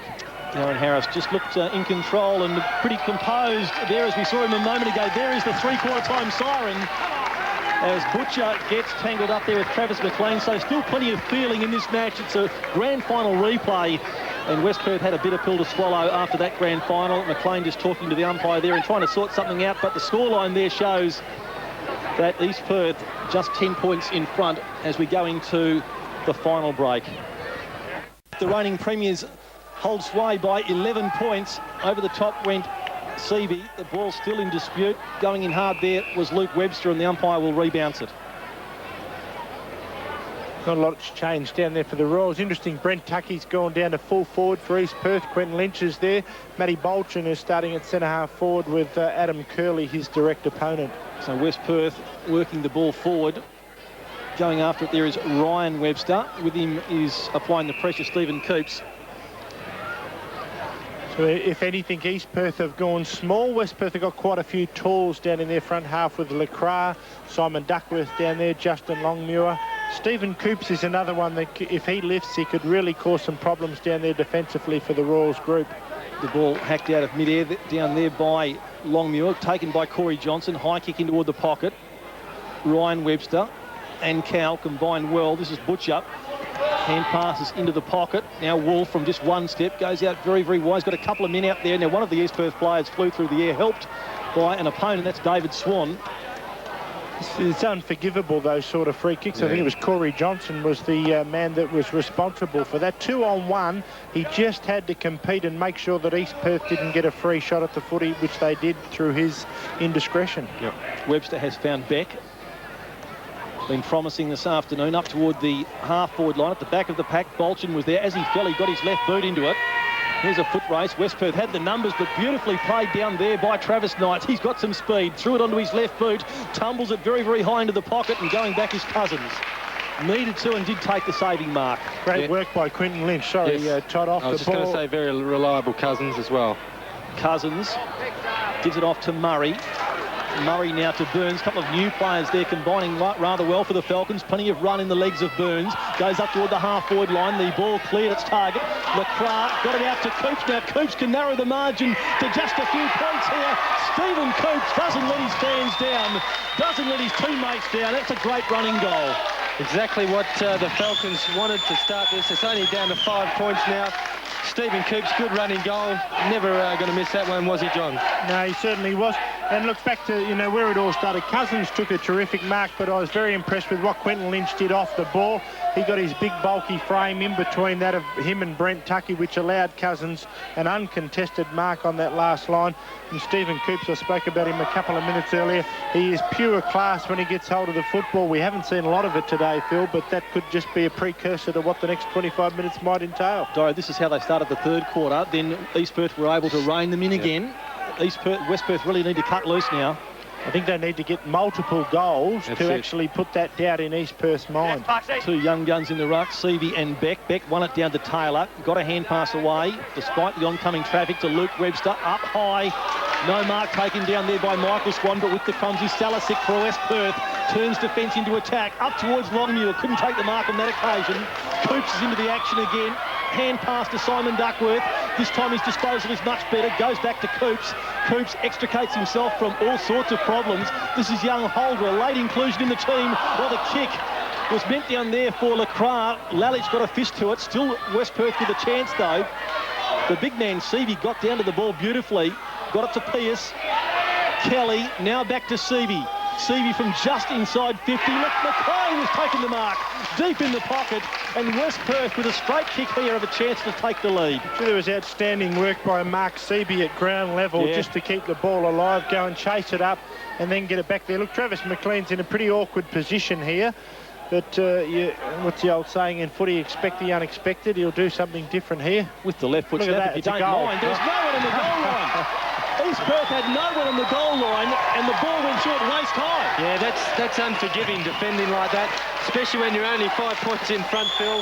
West Perth have now hit the front for the first time, and the crowd in front of us have absolutely gone nuts, John. Well, it's quite amazing, really, when you see it. He used his body very, very well down Looks here. very tired, Seavey, though. Yeah, there's Seavey and Travis McLean pushing and shoving down there. Great. But the funny thing, very unorthodox, never looked like. Have a look at that. There's not a soul standing on the goal line. Admittedly, you can sit there and say, well, there should be somebody defending that line. That may have very well been one of the ruckmen or the midfielders, because everybody else is supposed to be one-on-one with their opponent. Well, here go West Perth now. Beck and Swan combining beautifully. Cal got a kick away, but he was taken down in the tackle. Here's Murray. Couldn't get the ball to his boot, holding it. Jeez. Well, he was in the act of kicking. Yeah. I don't know if he had a prior opportunity. He was actually in the act of kicking. He just got knocked out of his hands, I feel. It was a pretty tough decision, but the umpire's right on the spot. Russell Thompson with the free kick sends the Royals forward. David Swan the target. Here's a chance for Tucky, using some strength, and he was held without it. No, he wasn't. West Perth free kick. Not sure how he picked that one out. They were holding each other, I think. I don't know if Lynch actually knew that he had the free kick. I think they were both holding, but defender gets the ball. Quite extraordinary. West Perth have taken the lead for the first time in the match as Lynch goes from back pocket up towards centre wing. Beck up high, knocked it down, but only as far as his opponent in Murray, who's been a good player in his debut for the club.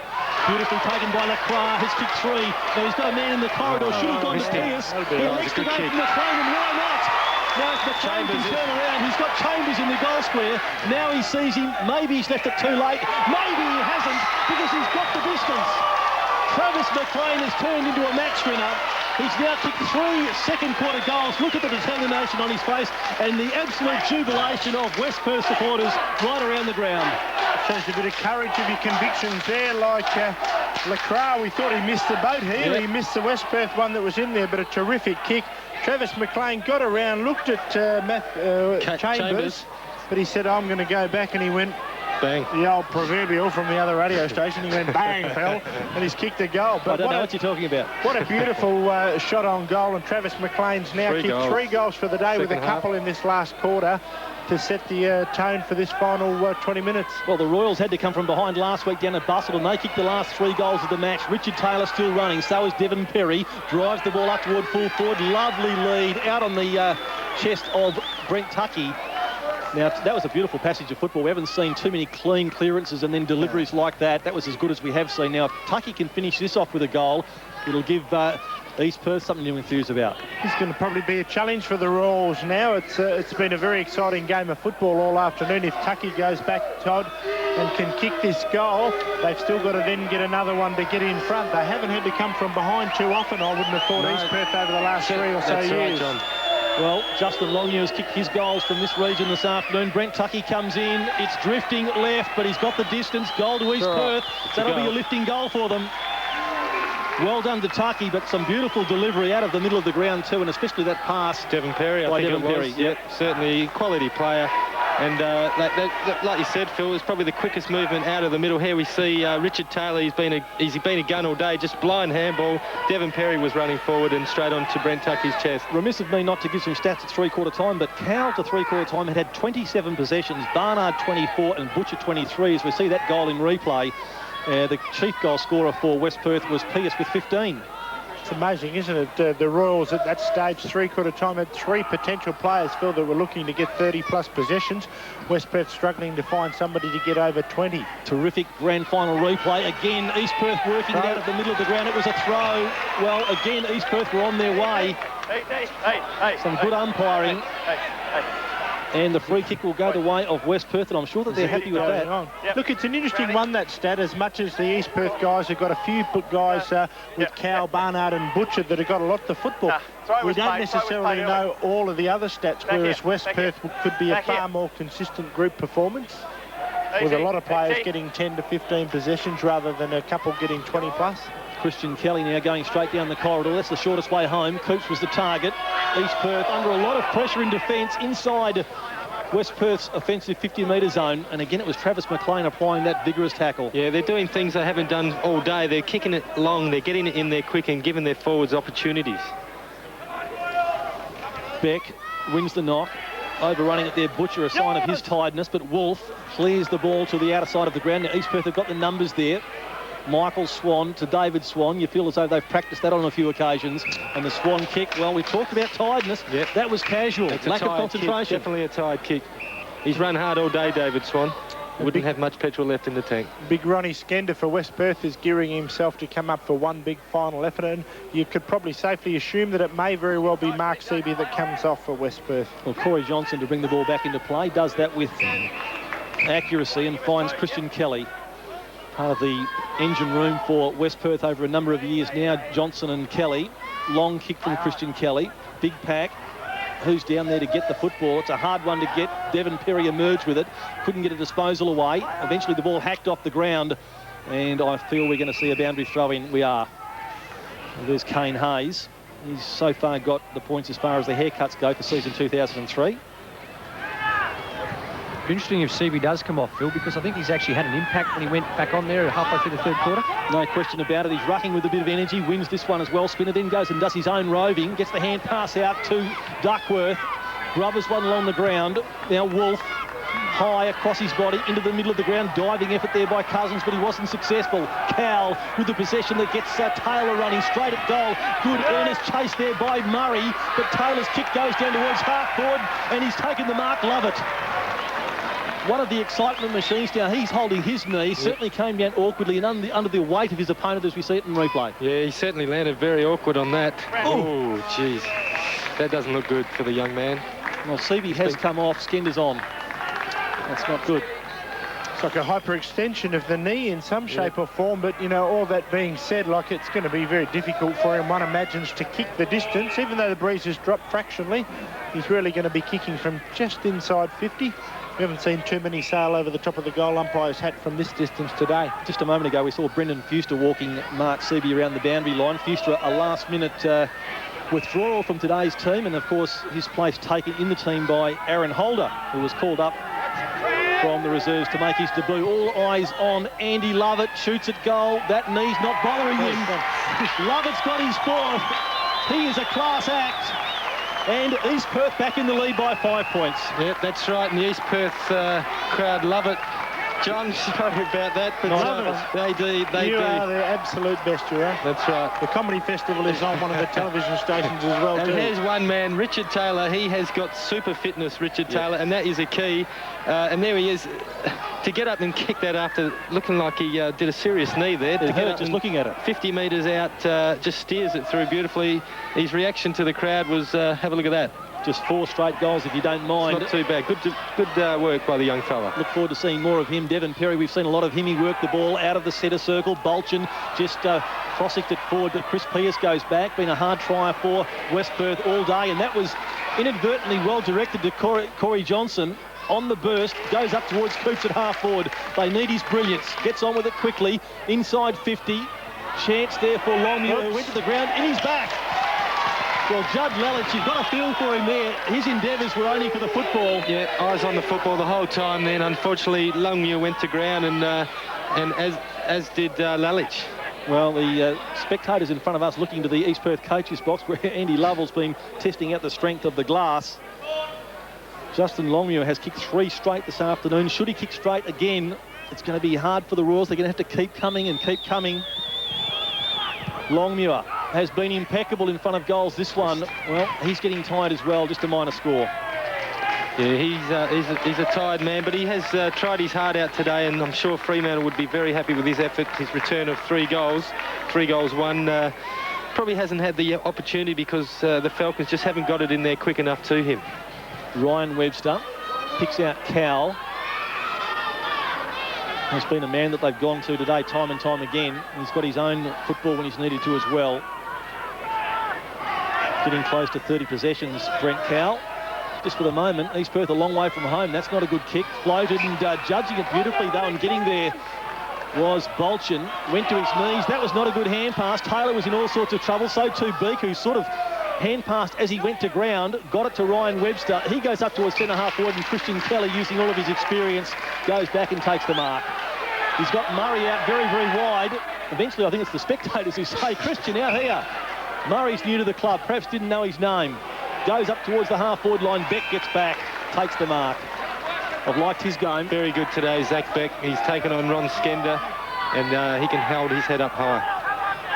Seavey, of course, the other one, who has played extremely well. Both of them West Coast Eagles listed players. Beck is a rookie. Here's a chance now for Holder, the youngster. Got the late call up this afternoon. Has played his part. Goes into the corridor and finds Simon Duckworth. Duckworth goes out to a one-on-one. Well, Longmuir did very well. He took Ryan Webster right up to the footy, then ran past him. Played it pretty cleverly. Just needs support. His teammates ran away from him. They just dropped off. They didn't come to support him. Cousins is there. Now Longmuir just got it to his boot before the whistle. The umpire had the whistle going up to his mouth as Butcher relieves pressure for East Perth along the boundary line. Duckworth was there along with Michael Swan. There is Justin Longmuir shaking his head. I think you need a bit of support from the umpire too then, Phil. I thought he was held twice without the ball, but... well, they were coming at him from all sides. Yeah, no arguments from Justin. 4 points the margin. East Perth, the reigning premiers, just holding sway, but they are running out of energy. Chance there for Russell Thompson. Got it to Cowell. Well, he hasn't stopped running. Goes into the pocket. Quinton Lynch is there. Can he find the football? He went down after it, came out, hand passed it to Holder. Holder close to the boundary line. They need to keep this in play. They have done. Well-directed pass by young Holder. Here goes Logan. With plenty of pace still, Brendan Logan. Up toward the half-forward line. Gee, that needed to hit Lacroix on the chest. It didn't. Ricocheted away. Now a chance for the Royals to clear it. Devon Perry chips the hand pass away to Barnard. And the old firm combining with some of the new. Wolf now from half-back. No one running at him.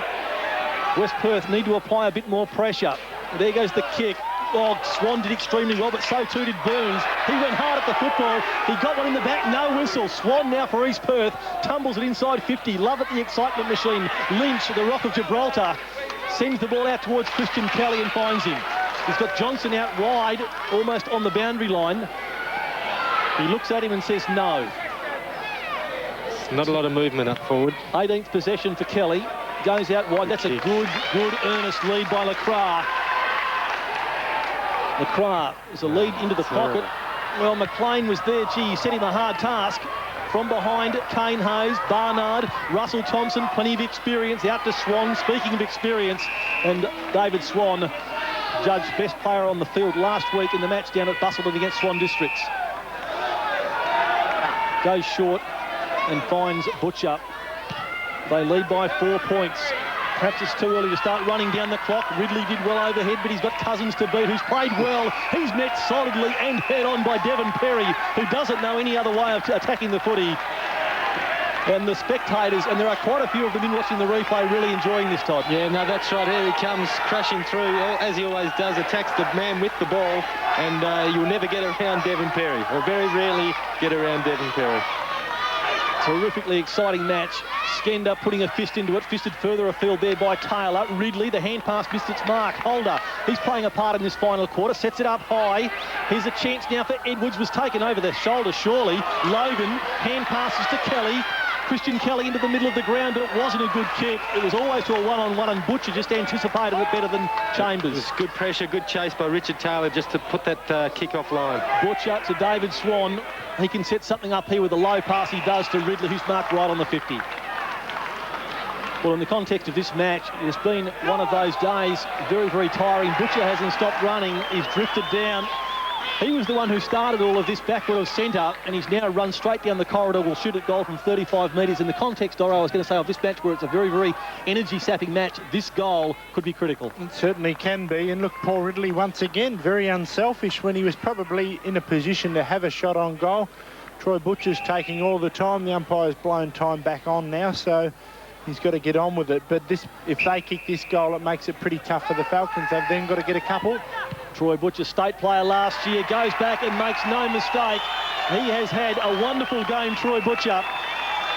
Has kicked, I think, his second for the afternoon. He has, and his has been a fabulous, hard-running effort. His work rate is probably second to none, I think, when you have a look at all the guys in the WAFL competition. Like, I'm staggered sometimes at the amount of ground that he does cover during the course of the day. 1 minute he will be in the back half, the next minute he bobs up. But Ridley, ever alert inside 50 there, acknowledging and rewarding the people that are prepared to run the yards from behind the man with the football and give everybody the opportunity to share in the glory when it comes forward.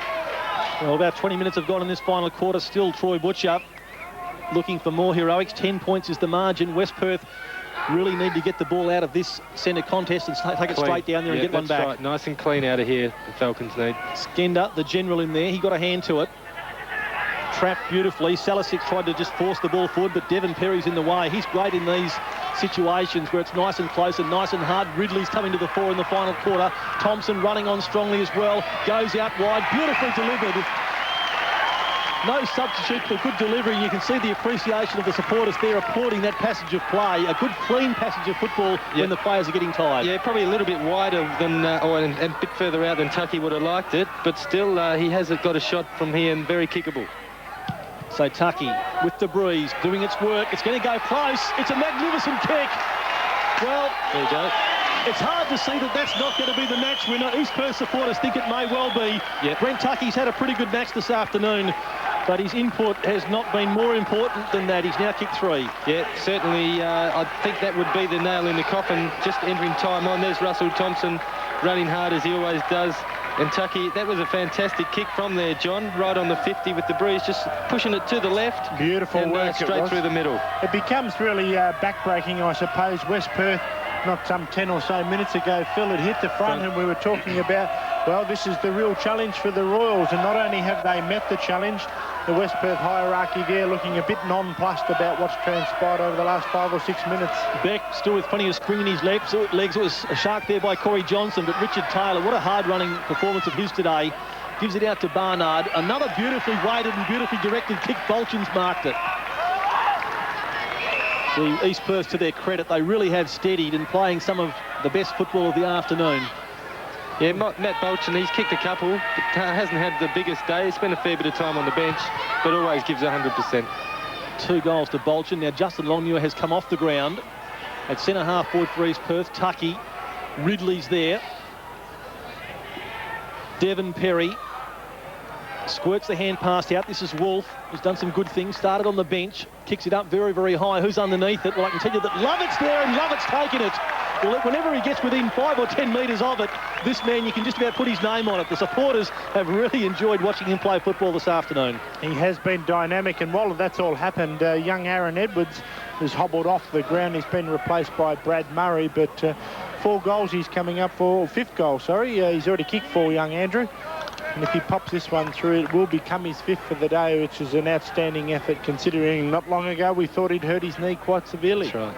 4 straight. Nice casual approach. Not overawed by the situation, and he has just missed. So he's blotted his copy book, but it certainly has been an auspicious performance. Sorry, Phil, there's Aaron Edwards. I was actually watching him. Didn't see anything untoward. He was just running straight at the ball and just pulled up sore. Hopefully it's not too serious. Hopefully maybe just rolled his ankle slightly. Burns works the ball out toward the pocket, then delivers to Pearce. Longmuir's gone off as well, guys. CV back on. So Pearce needing to get West Perth forward. Swan did well to come from behind and force the spoil. Wolf steadies, goes with a pass, and all of a sudden the East Perth players starting to get free. Knights has spent some time on the bench this afternoon, but we know that he can run. Swan, low pass to Lovett. Have another go, son. Snap this one with the check side. Dribbles it into the pocket. Touch right on the line. Well, not for the first time this afternoon. Diving effort right on the goal line by Quinn Lynch. Yeah, he's such a clever player at Lovett. Just summed it up. Here he is in replay. Summed it up. Did the old Dacos kick. It would have gone through if Lynch wasn't there. Or if it was Dacos. Well, Lynch, look at that prodigious kick, almost to the centre of the ground. Brought to the ground, Luke Webster. Good hand pass, good vision, a good call too by Thompson. East Perth looking composed now, the reigning premiers, short to Perry. The old firm, Thompson, Perry, Barnard, Butcher, they really are combining. And West Perth in disarray because, speaking of the old firm, Swan just stripped it out on his own. Yeah, they had Russell Thompson didn't know who to kick it to then. He had 4 different options. He in the end went to Perry, who's given it off to David Swan, who, as normal, runs hard from defence or on the wing and finds himself having another shot at goal. Well, this will be the sealer, one would think. They're just very loose at the moment, the Falcons. David Swan says, what about 50 metres?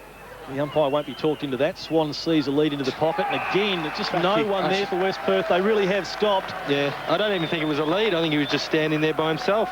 And it's Tucky. Yeah, Tucky. He's already kicked 3 goals straight, and there's a man, he's standing 10 metres from the goal field. So, laxed manning up there. The challenge was issued, but the reigning premiers, triple consecutive premiers, have really stood up in this final quarter and saved some of their best until last. That's right. Only 15 minutes ago, John said the West Perth supporters were giving it to the coaching box of East Perth, but suddenly they're... well, now Tucky's given it to the coach's box at the West Perth end because he's got his 4th straight. Longmuir is about to come back on the ground, but the East Perth supporters, they've now sensed that this match is well and truly in their keeping. It certainly is, and that's Brent Tucky's 3rd goal in the final quarter here. And look, you know, you can sit there and you can be critical from time to time, but when you have a stoppage like that and somebody is shooting on goal as David Swan, for you to not to be directly shoulder to shoulder with your opponent, Quinton Lynch was the man responsible for Tucky in that instance. For him not to be there was, you know, just unacceptable, and Darren Harris would be totally despondent with his defenders' efforts in that situation where East Perth guys have been able to just pick one another off at will. Yeah, look of resignation on the faces inside the West Perth coach's box. Devon Perry has been at his best in this final quarter. Nothing can go wrong now. Straight down the throat of Travis Knights. He kicks towards Tucky once again. Couldn't mark, but forced the ball to the ground. Ridley was there. This is Lynch. Quinton Lynch has got just too many to beat. Tucky is one of them. Keeps the ball in play for Ridley to soccer it off the ground. Russell Thompson. Tucky backs him up. Dispossessed, but gets back in after it again. Cowell, one of the real stars, if not the star, sets it up high. And almost another chest mark there to Bolchin. It'll be another goal to Lovett. No! He scooped it off toward Travis Knights. He just couldn't take it. Nearly an early exit. Travis Knights probably thought he was going to kick a goal from the ground. He's done everything today, Lovett. There he is. Very, very exciting young player.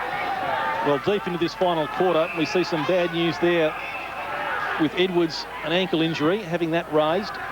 Final quarter, very, very old now, and West Perth trail by 25 points. Russell Thompson, East Perth doing all of the attacking.